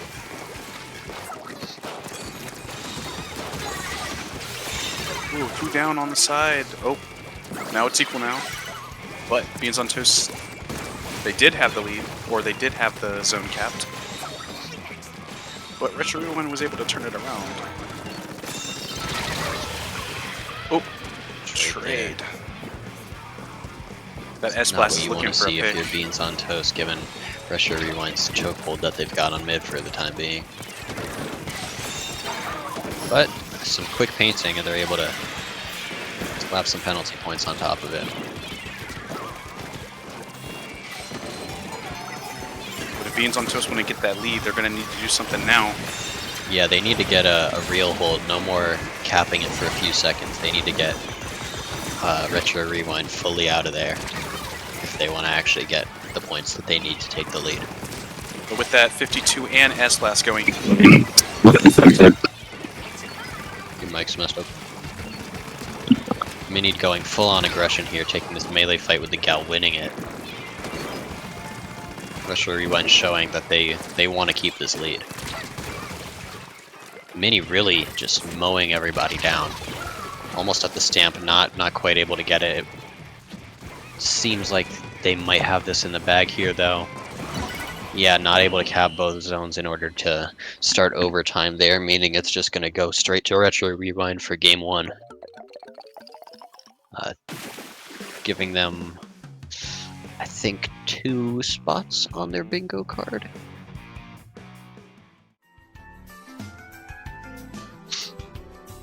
Meaning they were going top row. Yep. So you can tell what they're gonna have to pick this next game if they want to close it out. In just the next game, they're gonna have to pick that Sorella Tentebrella, and they're gonna have to pick that Jet Sculpture, and I'm sure they're happy to pick the S Blast. But perhaps Beans on Toast can use the fact that they know what Retro Rewind is going to be picking. Use that to their advantage and figure out what's their game plan, maybe counterpick comps.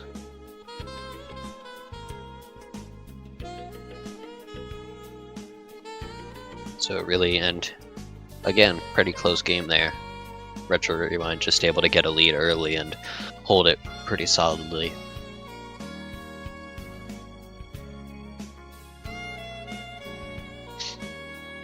In other news, we have Yuri Supremacy up 1-0 against Astro Hate Club.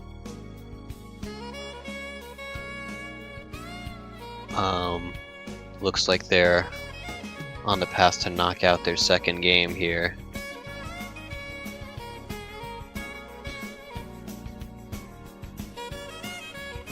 And secure 3 more bingo spots in that top row, taking the set for them. But there are still 3 minutes left in that game, so anything could happen. Alright, so I'm assuming Retro Rewind gonna try to close it out. Last 3 weapons that they need here. Beans on Toast taking a different approach with the Reflux. Looks like Retro Rewind actually playing it a bit safer, just going for the S-Blast. Meaning this will not be the final game of the set for sure. Meanwhile, Beans on Toast with that early lead, they are going for the diagonal upward to get that reflex, to get that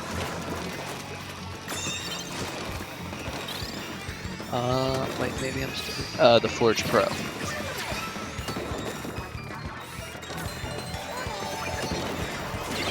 Nobody forced them to play Trinov or Loader Neo. They just did that of their own volition, I guess. Even though S-Blast is on there, they still went for the Luna Neo. But you'd think it would be a comfort pick, but it looks like, so as it stands right now, Retro Rewind establishing once again that they want to win this and take it home.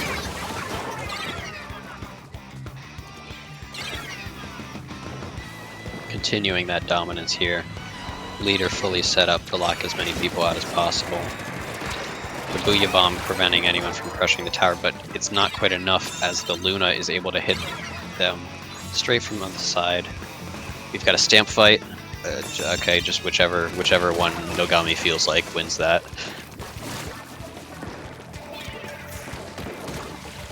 Beans on Toast able to make the turnaround here, but they do go 1 down. I think got picked off by the leader. Really got to be careful overextending into that leader because they do have plenty of sight lines up there on the glass. Got a flank from the right. Cut down, but the stamp able to use the opportunity. Just sort of a bloodbath. Specials taking individuals out on both sides, ending up with Beans on Toast coming out on top for the time being. 2 down from Retro Rewind. Can Beans on Toast make the push that they need happen?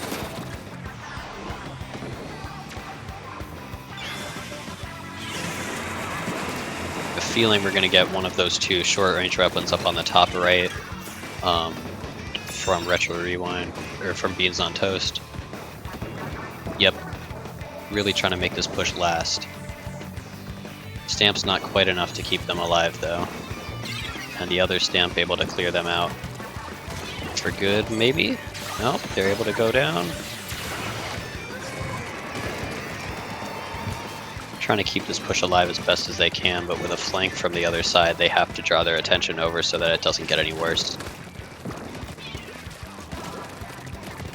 They do still have mid control here for Beans on Toast.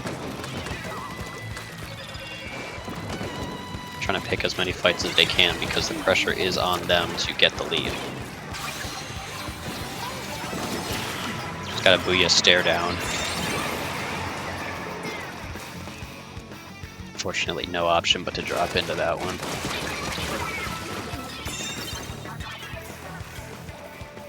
Both teams losing some players as this brawl takes place in mid.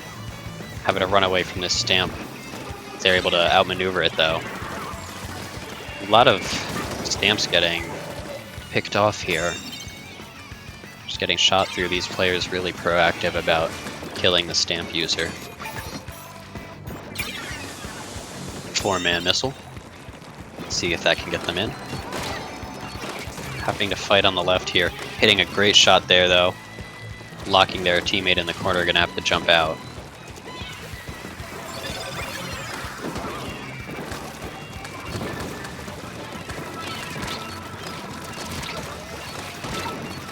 Another great one from the Reflux. Seems like they know what they're doing with that. Missiles to sort of try to get that last hurrah, get their team up on the top right, because that's really what they need to lock down if they want to push all the way up to 18 like they need to.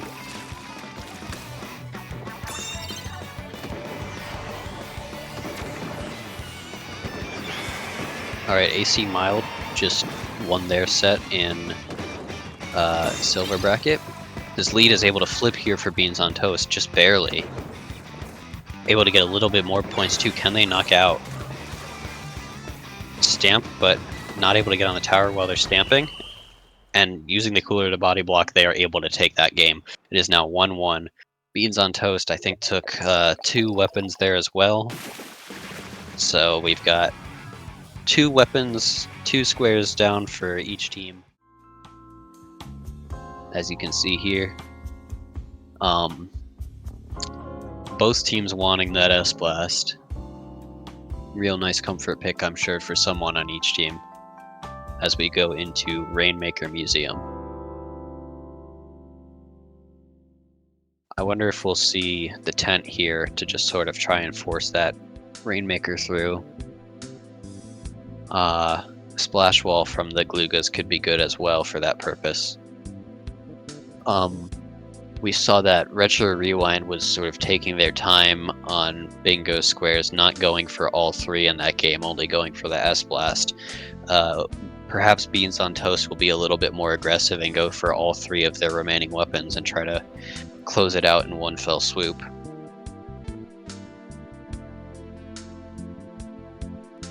Either way, either team equal footing here. Anything's on the table, anything could happen. Seems like Yuri Supremacy was able to beat Astro Hate Club and go to Grand Finals. And they will be facing the winner of this set that we're watching now. In Silver Bracket, we've got Turtle Cats beat TNNA, AC Mild beat Splinters, so Turtle Cats versus AC Mild in Silver Bracket Finals. And TNNA versus Splinters for 3rd place in Silver Bracket. Good luck to those teams pulling out this final bingo that they need.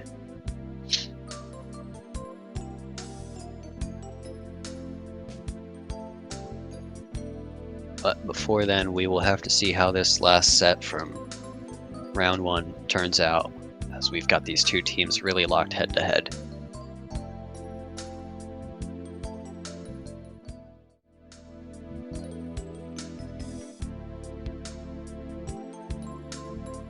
This is my couch. It's new. Do you like it?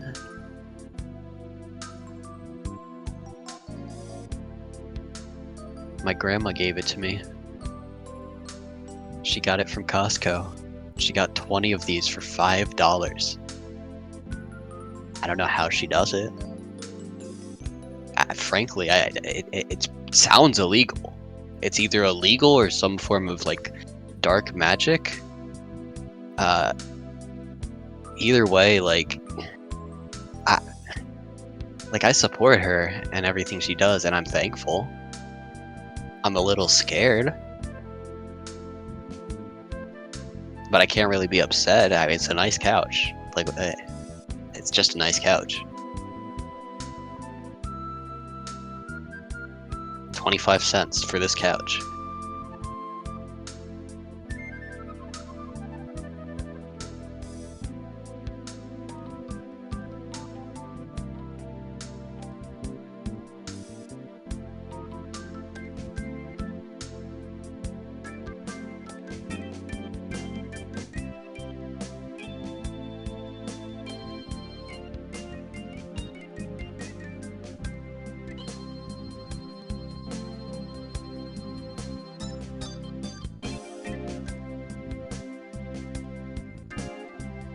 I wonder if Retro Rewind's gonna realize the pressure's really on them.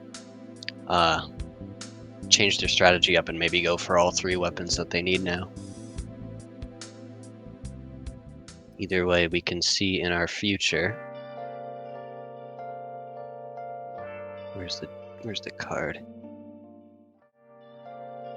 We are taking a look at. We're either gonna see any combination of Sorella Tentabrella, Jet Squelcher, and S 91, or Bamboo, Glugas, S 91. So I hope you like S 91, because it's happening.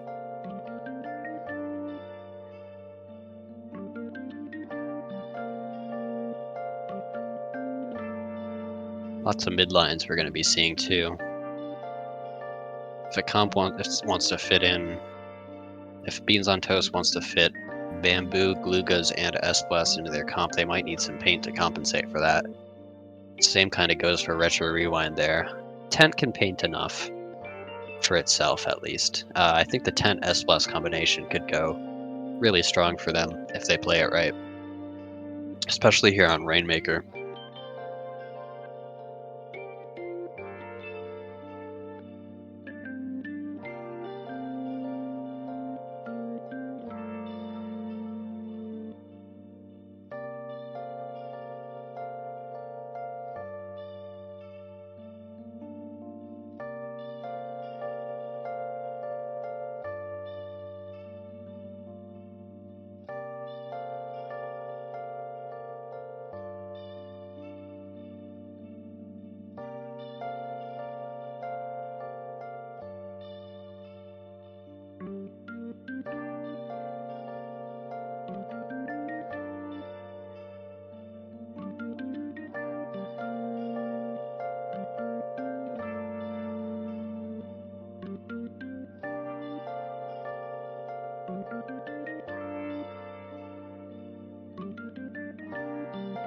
Just sort of enjoying the smooth jazz here. Seems like there might be some sort of issue with the game getting started, but we'll be there soon enough.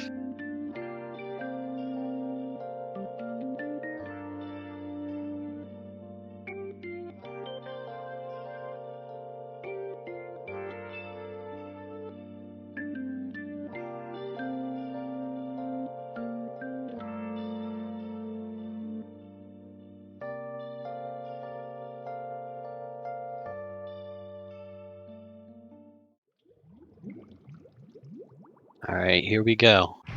This could be the set that determines who goes to grand finals. Or the match that determines. Huh.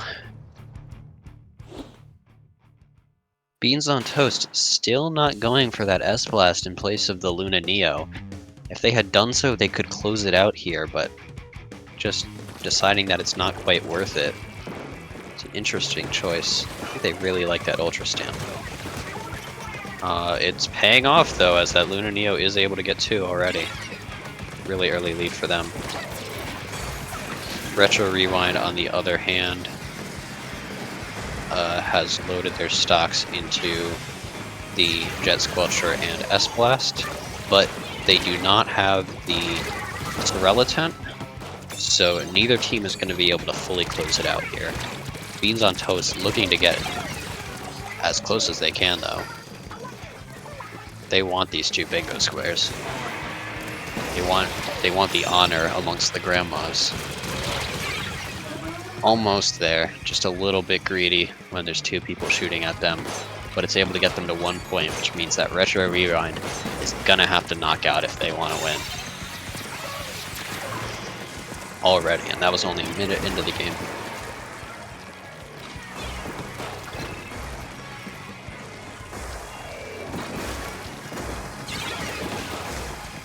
They are doing a great job of clearing it out here, though. They've got mid for their own. Got a shark here from the blaster, sharking with that stamp. We've seen quite a bit of that in these sets so far. Seems to get 1 kill sometimes, and then what tends to happen to Ultra Stamps happens. Oh no, they're putting it in the spot. We're 2 minutes in, and it's in the spot. And they fell off the spot to go get cooler, and then they're gonna go back and put it in the spot again.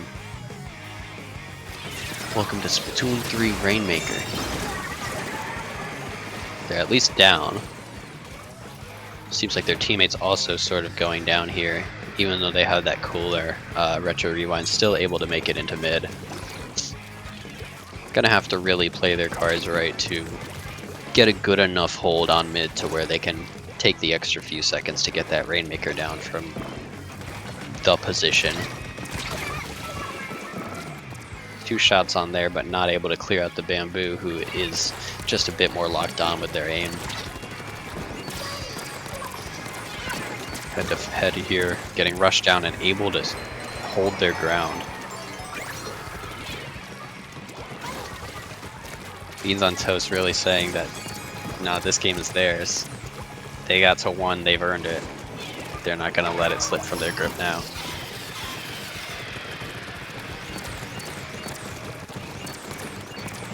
Just harassing them with this Bamboo.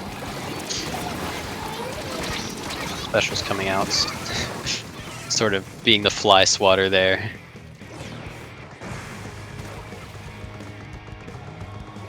The Luna Neo really proving itself.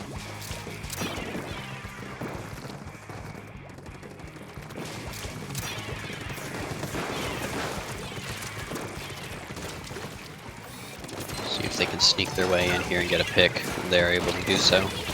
Another one. Just constantly catching them by surprise. Jumping into an even more aggressive position. I don't know how on purpose that was, considering they really just wanted that cooler. I think the Booyah is enough to get them further. As much as they like their lead, knocking out would always be. It would remove any last chance that Retro Rewind might just have.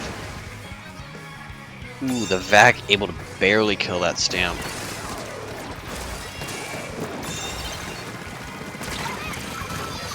Bamboo, melee range, just going as aggressive as they can, and it's paying off. They sure know how to play that weapon.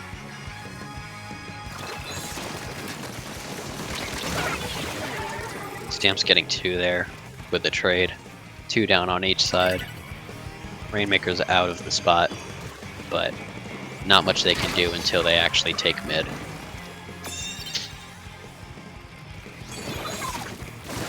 They are trying their best, but yeah. Look at this plant. You know who bought that plant? my grandma. Last second chance here. I don't know how the Rainmaker died because I was looking at that plant really, really closely, but I mean, it's possible here for Retro Rewind. It would take a miracle, but a miracle can happen. Nope. Just picked off there from the side angle as they were trying to focus on the Ultra Stamp. 99-3. Absolute dominant game for Beans on Toast. Being the villains, putting it in the spot. But they still need that one more square for the S-Blast.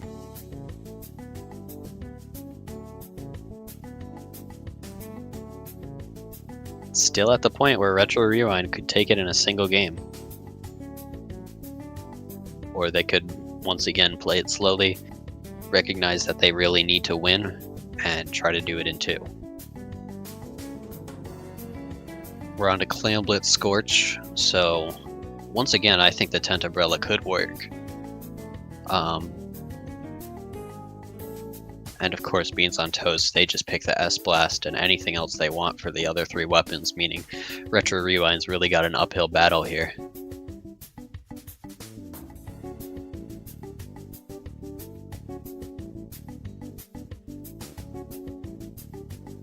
Ira doing a ritual under that clam, just sort of praising it, like the wonderful golden sea life that it is.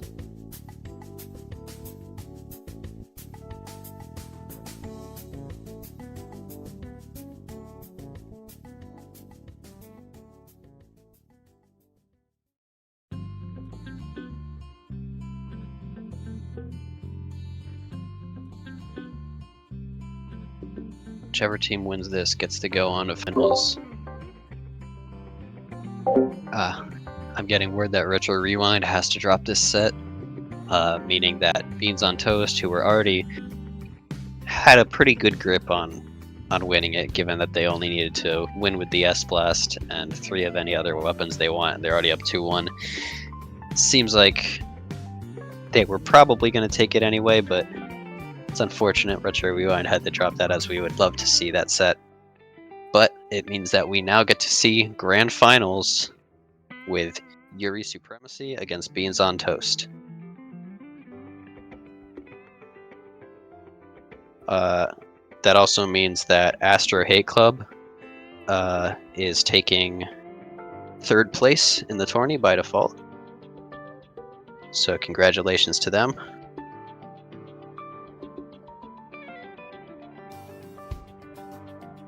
And then in silver bracket, we've got Turtle Cats versus AC Mild for finals of silver, and for 3rd place in silver, TNNA versus Splinters. Good luck to all those teams. This last push to try to secure your final spot in the tourney.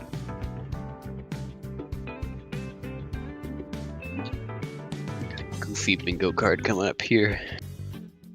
Once again, with both Tent Umbrellas are going to be on this one. We've got the S-Blast 91 again. I think that's been on every bingo card. Both Dowsers.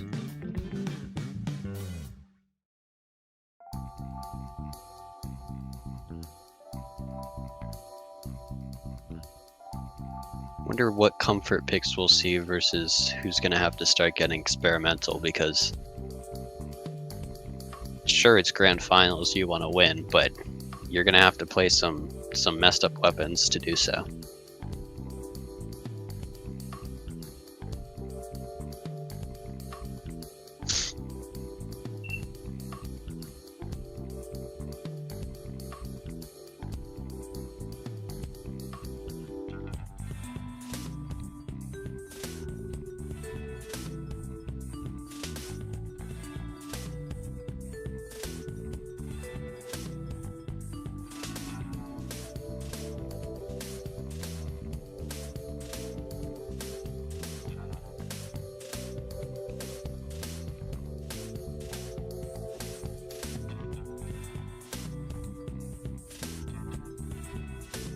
Thank you all for tuning in. If you're just getting here now, we are going straight into grand finals here in bingo.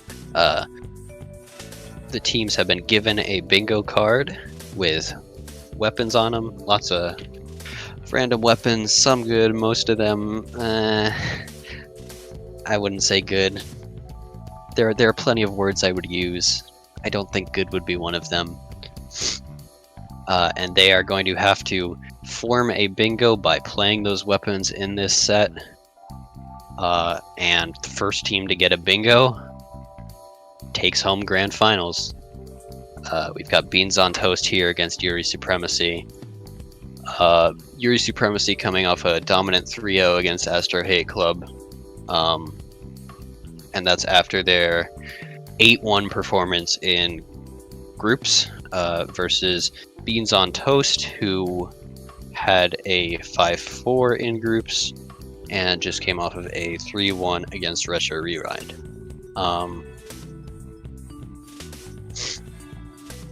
Let's see. Doesn't look like these teams fought each other yet this tourney, though, so could go either way. These are the two top teams as it stands. They both earned their way here by bingoing the best bingo, calling their numbers, filling in their squares, playing Splatoon 3 for the Nintendo Switch.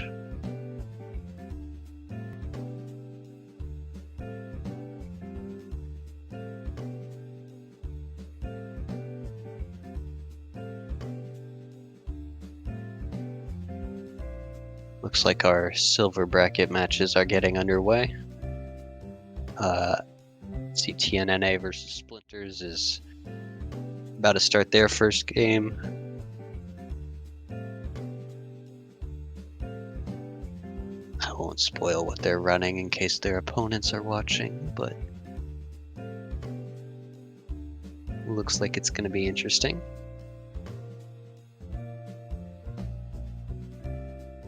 We've got splat zones on Barnacle and Dime.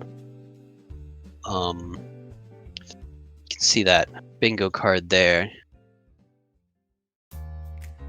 Be interesting to see if someone plays dualies. I mean, that right column is enticing. And I think that some of these players, from what we've seen so far, some of them might play dualies, to say the least.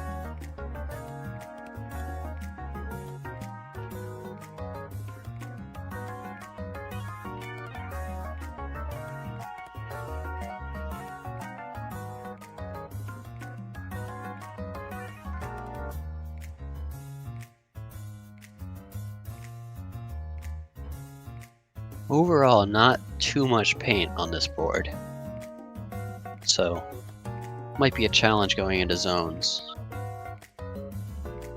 See how much you're willing to sacrifice paint to get as many bingo squares as possible. It looks like so far both of these teams' strategies have been to win 3 games. So rather than going for maybe 3 weapons in a single game, going for like 2 or 1 per game.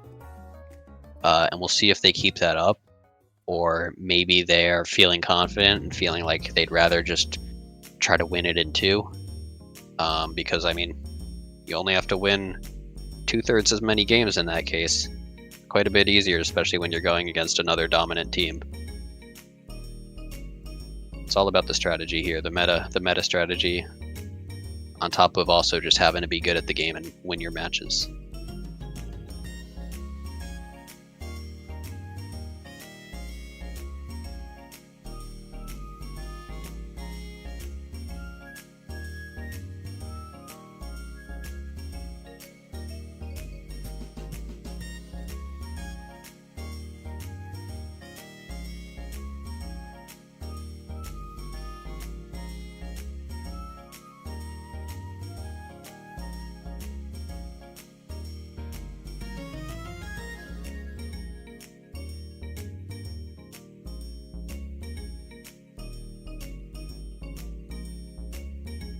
Be fun to see a team actually pick a tent. Maybe we'll see that. not that bad on this map mode, I feel like. Zones is pretty strong for it. It can push into those side alleys pretty well. Probably gonna see some tri-strikes. Looks like there's ZNF, T-Tech, custom dowsers there. Odds are we'll see one of those at some point. I have a feeling one of the teams is going to really want that rightmost column. But to do so, they might have to play it in three different games to have the same person play dualies for each one.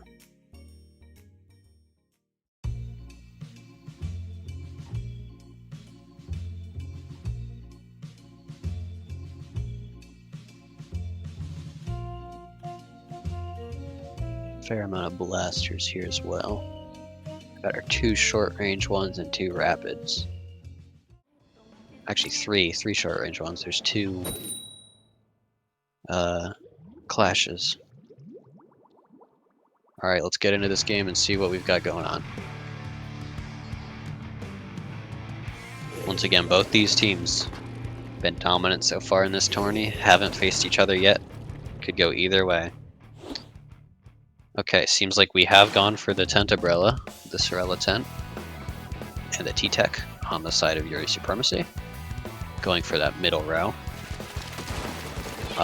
And on Beans on Toast,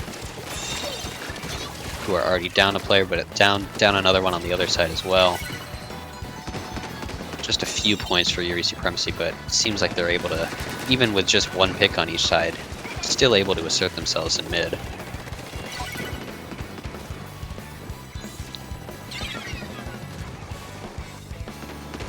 Coming back here, Beans on Toast, able to just get back in, get these strikes off, get their teammates up onto the stack, that important area of the map. Sniper are getting a great pick there, long range, across the map, and that's able to get their team in. Especially with the cooler out now, they're looking to hold this for quite a while. Anyways, on Beans on Toast, it looks like we've got the T-Tech, the Octo Nouveau, and I think that is it. They are going for the middle column. T-Tech's on both sides trying to make use of the strikes and just generally how all-around good that weapon is. Trying to set up some cheeky beacons here, but they're getting broken and being forced to jump out.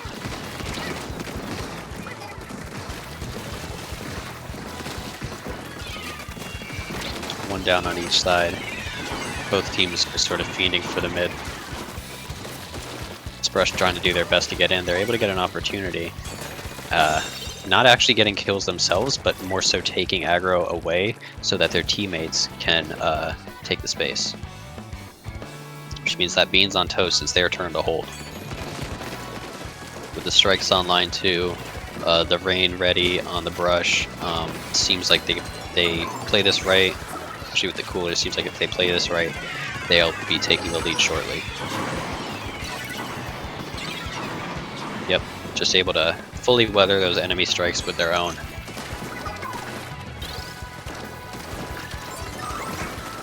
The lead goes to Beans on Toast, but it's flipped back for Yuri Supremacy with some clever crab placement.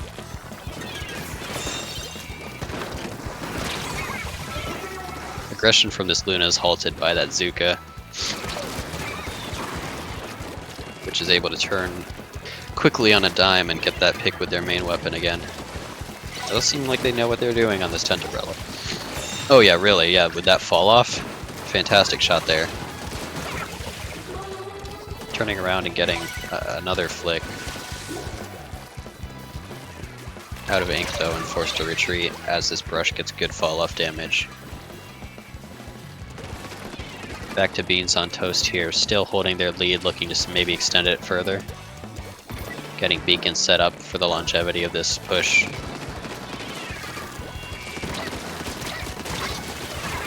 Great movement from the brush, almost able to pick up a second one, but still able to keep that space, and they're ticking down the timer even more. Got strikes online, just sort of having to throw them at the zone in an attempt to cap. It's not quite enough though, as their teammates are not there to paint it.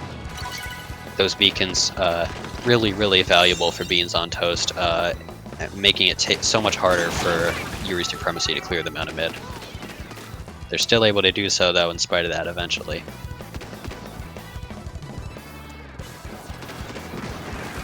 An aggressive crab here, gonna prevent any chance of Beans on Toast pushing for the time being, even though they've got the strikes coming in. Somehow though, Beans on Toast able to get that Luno behind. I feel like maybe they took the rail and weren't seen. And a good, lucky and well played stamp there, getting the last picks that they need, clearing off a jump here, and Beans on Toast once again able to just barely stop Yuri Supremacy from taking the lead back.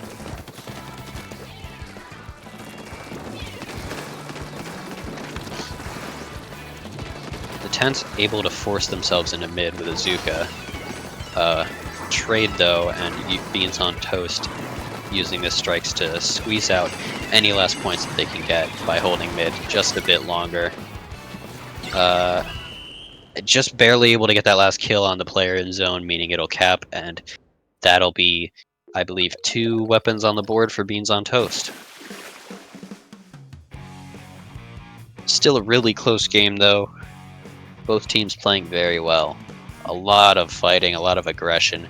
Really interesting to see, even on these awkward weapons, making stuff work. But maybe the H3 will throw them off. Maybe, I mean, they'll probably know how to play Ink Brush if they know how to play Octobrush, but H3 is a pretty difficult weapon. If you don't know how to play CDS, that one could be challenging. So maybe they've got a bit of a steep curve here to get over if they want to secure grand finals for themselves.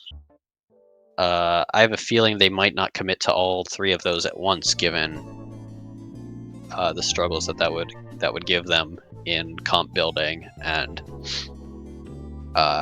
sort of take them out of their comfort zone a bit too much to really have any confidence.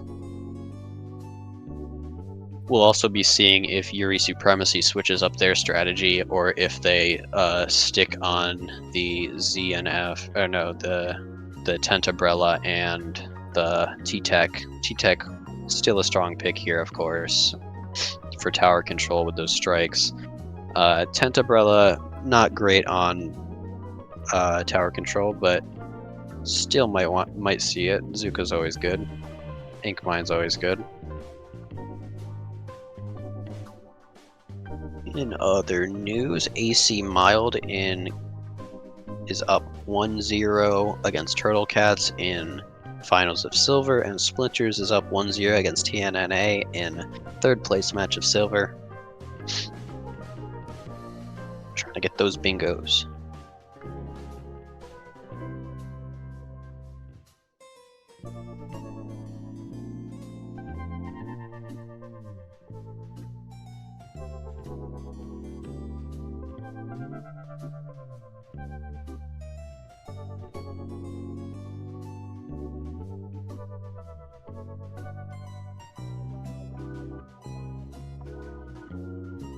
Going into Tower Control Mako Mart. This is a really aggressive map. I think the Ink Brush could get a lot of mileage here. Just flanking as much as they can, sharking. See if they bring it out.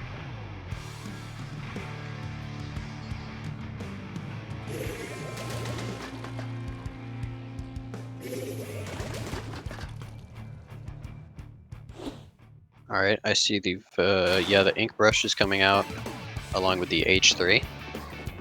No CDS though, which means they can't close out the set in this game.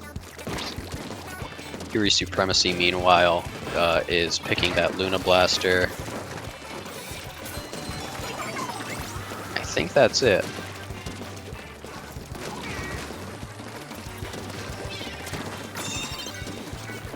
Pen's definitely not on there yet. No machine either, so just Luna Blaster. Yuri Supremacy really trying to just win this one game, and then probably gonna have to pick 2 bingo weapons for the next 2 games if they want to get that bingo.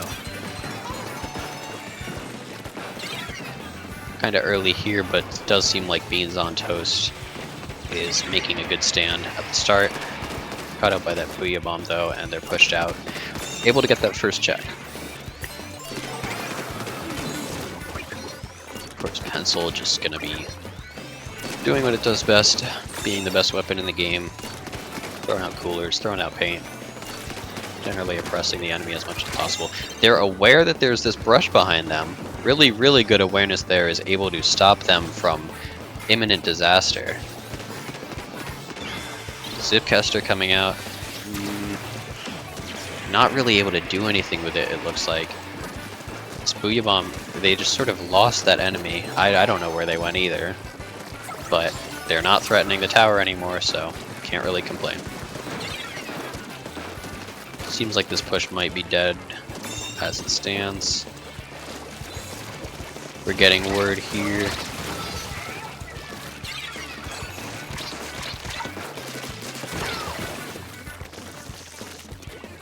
That AC mid able to take down Turtle Cats, which means AC mid are your winners of Silver Bracket. Congratulations to them. You get your Silver Bingo sticker.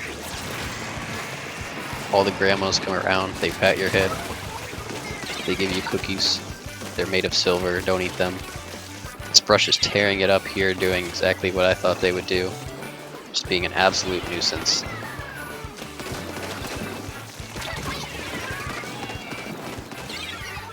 Some well-placed shots from the Sloshing Machine, able to finally end their reign of terror though. Meaning it's Yuri Supremacy's turn once again, even already having the lead, trying to extend it further. Nice pick from the Booyah there. 4 shots for some reason to kill from the machine. And they are getting more points on the board.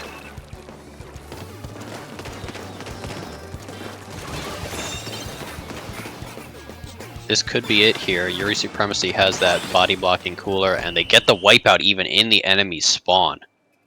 And they're able to take that game, securing themselves 1 bingo square, but that is important because that means if they want to just pick 2 weapons for the next games and 2 weapons that they're comfortable with to pair with them, then they can take it there. I mean, they could even go all 4 if they're really feeling ballsy, but they would have to win with, let's take a look. They would have to win with either Vanilla Dowsers, Sea Dowsers, Light Tetras, and Bamboo, or Sorella Tent, Bucket Deco, T-Tech, and Rapid Pro. Honestly, the latter doesn't sound that bad. But would still be a risky move. And it's not like they struggled in that first game, for sure. Next game was pretty clean for them, but not like it was a complete domination. If I had to guess, I think they play it a bit safer. Probably pick 2 weapons from the bingo card, and then try to win the next 2 sets. So even though these teams are even on games, Beans on Toast is up in actual bingo tiles. It means they've got a little bit easier of a time ahead of them.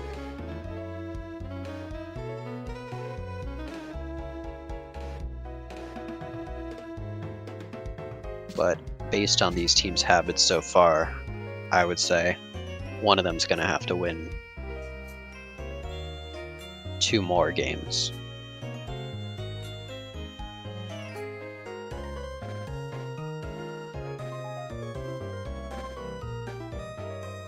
Score Scourge once again. I think this is going to be strong for that brush.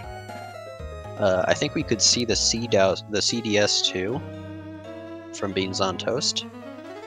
It's a pretty strong weapon here. Beacon's always nice on this map. You can put it into some nice off angles in the pits and just generally provide your team with some stability and even some aggression. And Chump's not bad for pushing in these linear open areas. Or they could stick with what they had last time with the H3 and the brush. H3 will provide them cooler, but is also an H3. So, weighing your pros and cons there. As far as Yuri Supremacy, 2 different bingos they could be going for. Be surprised if they're going for the 3 dualies, because they would have to either play 2 dualies in a set, or... yeah. We'll see it right now, though. Congrats to Splinters, winning 3rd place in Silvers as well, against TNNA. Here we go, we've got... okay, Sorelatent,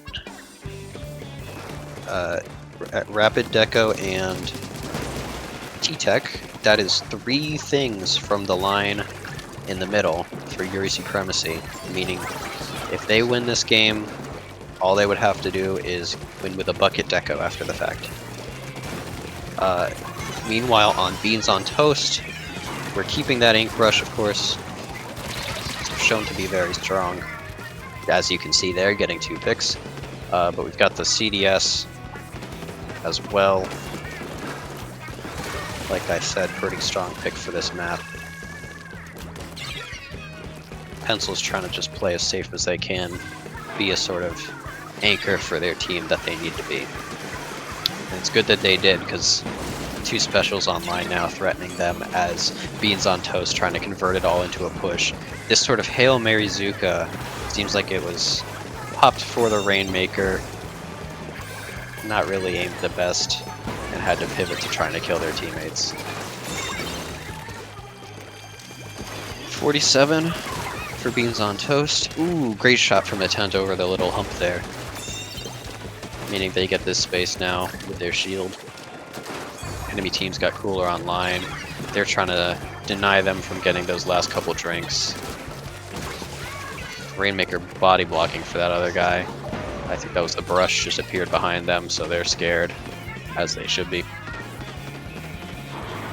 Yuri Supremacy, it's on them to hold. They haven't scored a single point, and yet Beans on Toast coming right back in here to say, yeah, we're gonna keep you there. Good reaction time against that brush there.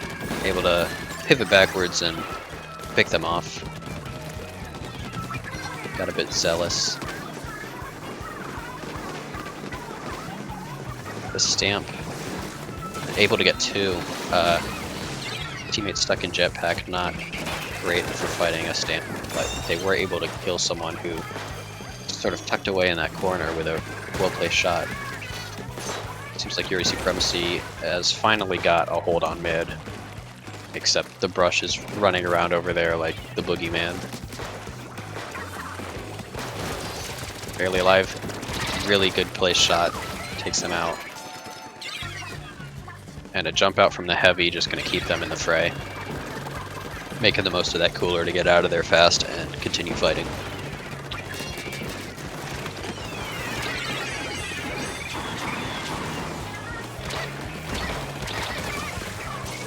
More well-placed rapid shots.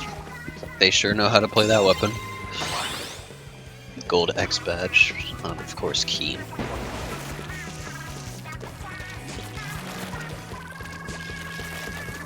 Beans on Toast securing down mid. Again, the pressure's not really on for them to push. They've already got a pretty good lead. Could extend it further. This is a pretty volatile map. Once you get past the first check, all it takes is a single wipe for a team to really push pretty far. Or maybe a well-placed special. Speaking of specials, we've got a few online here. Inkjet not able to find anyone, and 2 teammates going down as the aggression is returned from Beans on Toast, extending their lead even further. Cooler than coming back fast, so not even that much of an issue for them. But good awareness on the Zuka there. He is able to take them out, and only a couple more points before they're finally shutting that push down. 1 minute left in this game means is go time for Yuri Supremacy. Really well shot, well placed shot, but unfortunately they're fighting two people and the Ink Brush is just schmoving all over them.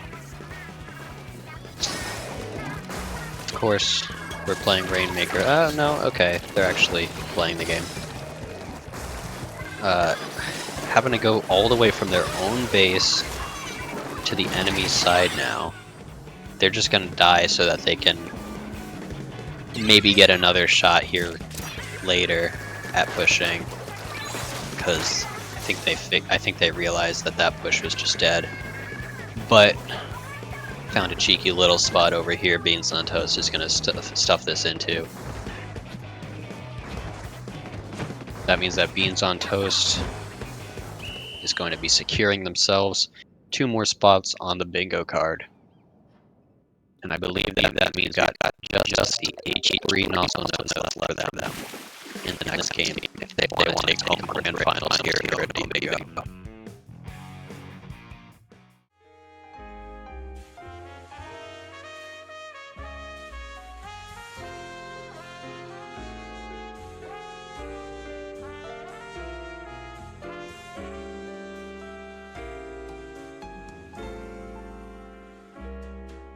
I would still say it's definitely anyone's game.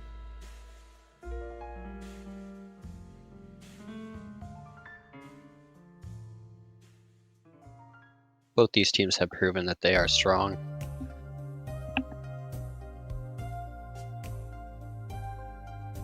That said though, Yuri Supremacy, only 1 weapon on the board. Gonna have to probably win 2 games here. Pretty decisively. Seems like they at least know somewhat what they're doing with the weapons that they're going for, though. That Rapid seemed pretty strong. The Tent also seemed pretty strong. I'd imagine they know how to play T-Tech as well. And of course Bucket Deco, not a terrible weapon either. So it's definitely entirely possible. Beans on Toast saddled with that H3 nozzle nose. It is a cooler weapon, so it can do something. They're good players. I'm sure they can make some good use out of the weapon. And they get to pick 3 other weapons, whatever they want, to go alongside it. Meaning, if you're Beans on Toast here, you've got your eyes on the prize. You're locked in. You're up 2-1. Just need this one last game. Basically, they probably just need to win one of the next 2 games in order to win the tourney here. Take OMD Bingo night number 2 home with a stampede of loving grandmas carrying them, crowd surfing, cramming cookies into their gaping maws, knitting sweaters onto their bodies in real time.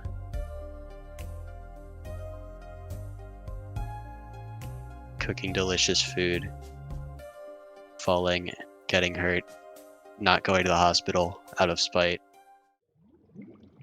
being fine anyways. Grandma things. Here we go. Yuri Supremacy. Looks like they might be pivoting. Huh. They're switching over to this Octo Nouveau, which doesn't line up with the Luna Blaster they already had. So if they want to win this, they're going to have to play 4 weapons in the next set. Or I think they could also take it to game 5, and if they have more bingo squares than the enemy team, they will win. If you complete 5 sets and neither team has a bingo. Meanwhile, Beans on Toast, of course, has that H3. Their strategy here is just get the H3, get that line that they need, and finish it up. Lots of people going down on both sides, but Yuri Supremacy with that brush really strongly able to close it out. So maybe this brush pick was the right choice for them. It's an interesting strategy because it seems like... So Beans on Toast has 4, so really strong push here, coming in with the cooler. The splash just barely able to keep it on, from getting any worse. So the strategy it looks like here from Yuri Supremacy is Beans on Toast only has 4 tiles. Yuri Supremacy technically doesn't need a bingo. They just need to win 5 squares to have more than Beans on Toast.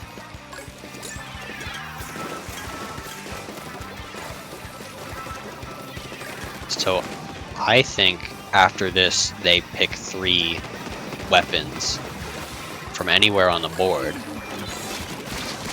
and they win. If they win it.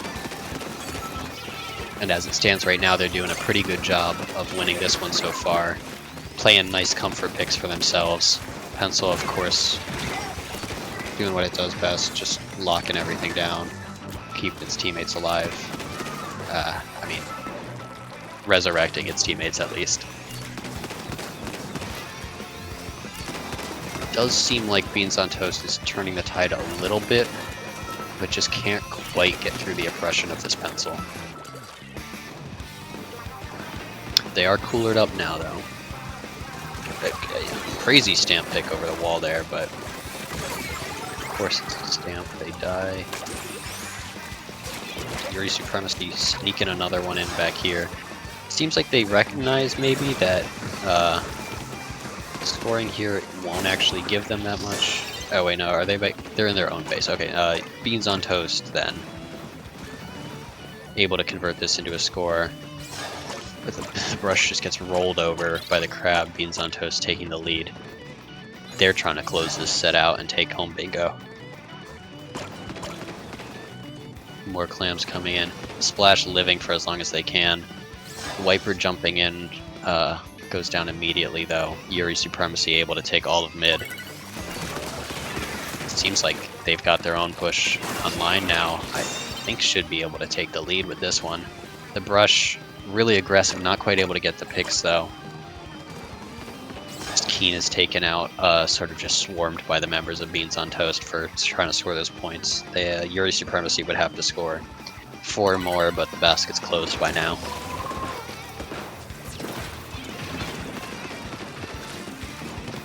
They have a crab online, trying to farm up this cooler, set up for their next push. Get intel with their point sensors. There's the brush. The brush reveals themselves, which leads to them dying, but their teammate's able to get a pick with it. Barely living that stamp.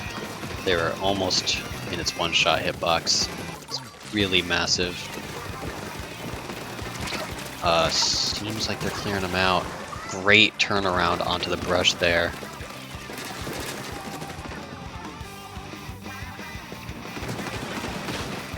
Beans on Toast. Just trying to extend this lead even further. We've only got 24 seconds left, and I have a feeling they're about to crack this open.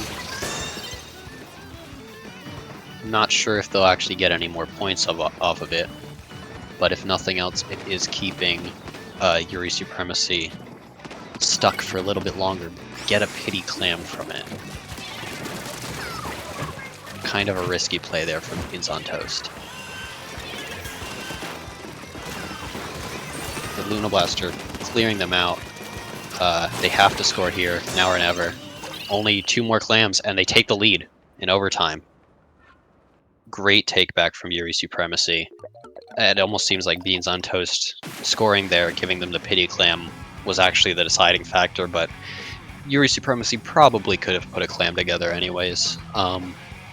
Either way, just patience in overtime and scoring that last power clam and a couple other clams that they needed, able to take it there for them.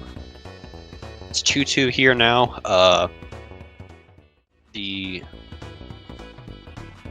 set can only go one more game before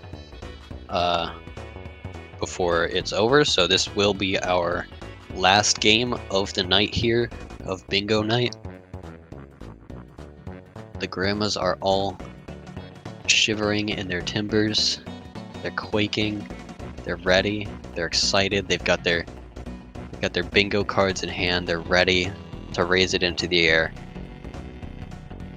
and exalt that exclamation.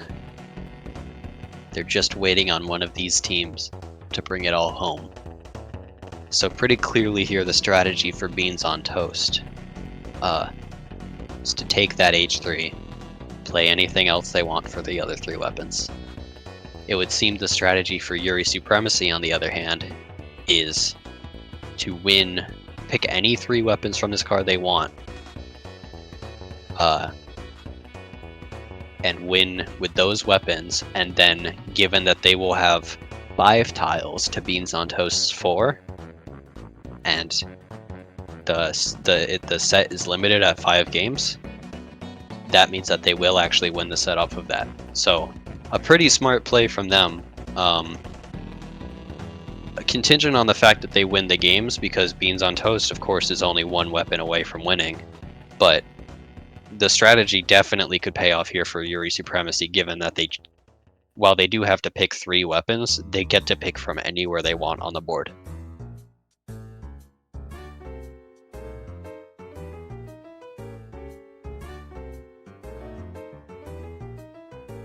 That said, you would expect that they have already used some comfort picks of theirs. So, be interesting to see how they can put a comp together using what they've got here from the entire board. Meanwhile, Beans on Toast, of course, just going to be using an H3 and literally any other weapons that they want. So, probably stick to their guns with something similar to what we saw last time. I wouldn't be surprised if we see like a tent here. Seems pretty good on this map mode. Might see some tri-strikes. I bet we'll see a T-Tech from Yuri Supremacy. It looks like they only picked the S-Blast. I think they might not know how the tourney works.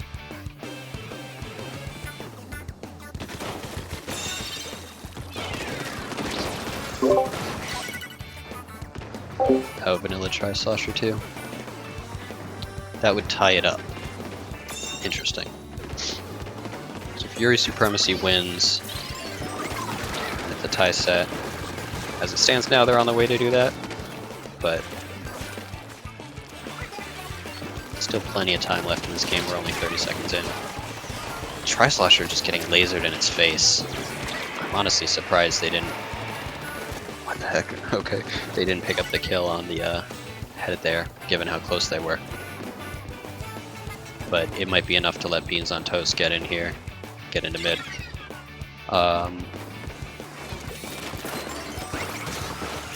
Beans on Toast has pivoted to... I think Beans on Toast realizes actually it doesn't matter what they play. As long as they win this set, they have more tiles. Or as long as they win this game, they have more tiles than Yuri Supremacy. So they didn't even have to pick the H3.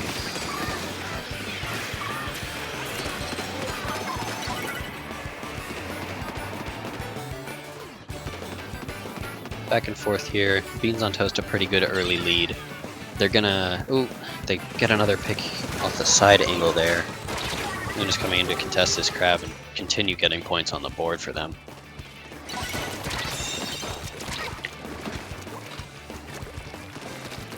Pressure's really on for Yuri Supremacy here to win this set, which will take them to a tie, supposedly some sort of tiebreaker after that.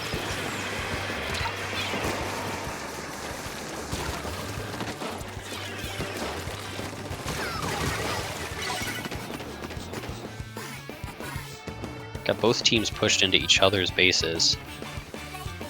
neither too effective. They were able to get that wiper down, meaning that your Supremacy does get a hold on mid here. Getting close to that lead, closer and closer. Really aggressive plays from the Tri-Slosher here, just fearlessly rushing into that cooler, taking the headed out. Another team member of theirs has to jump out. And the Inkjet online as they get the lead. The Stamp is able to spin around the side and kill the Inkjet mid-air. Another Stamp also coming in simultaneously, meaning they probably are going to be able to turn this back around. Just 3 points away from victory there for Yuri Supremacy.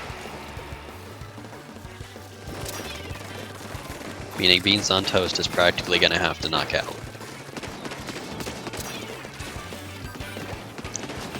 Playing it nice and patiently here, recognizing that it's on the enemy team to push into them. Using Fizzy Bombs as best as they can onto that Snipe because they want that pencil out of there. The S-Blast winning that fight in the corner, but getting taken down by the Wiper. Looks like zones almost flipped there for Yuri Supremacy. Fantastic movements, able to at least get the trade secured there.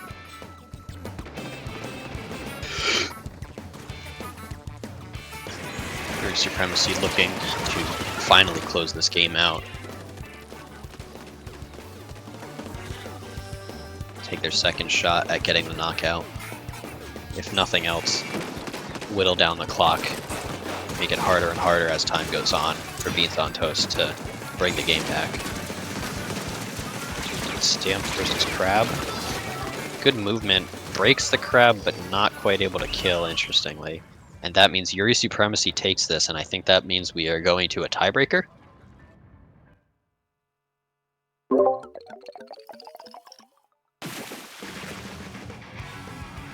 Oh, okay. Never mind. Yuri Supremacy gets more wins, which means Yuri Supremacy actually wins the set. Given that they are tied on the bingo card, in terms of number of squares, Yuri Supremacy goes 3-2.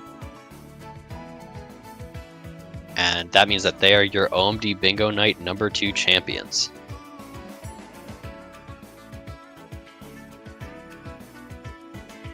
Alright.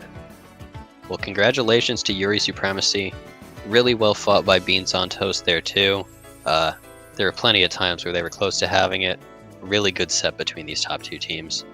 But ultimately, Yuri Supremacy proving they are the bingo bosses. Taking it home here. Doing the grandmas proud. Also, congratulations, of course, Beans on Toast, our 2nd place in gold. Astro Hate Club, 3rd place in gold. Retro Rewind 4th. Silver bracket. Congratulations to AC Mild winning silver bracket. Turtle Cats in 2nd. Splinters getting 3rd, TNNA playing 4th. Thank you, of course, to all of our teams for coming out and playing bingo tonight. It's been a blast. It's been a pleasure commentating for all of you. It's been really fun. Make sure to say thank you to your TOs. Thank you to Astro for setting up this awesome stream setup, making all the behind-the-scenes stuff work. Really cool stuff, really unique, and generally putting the entire idea of the tournament together.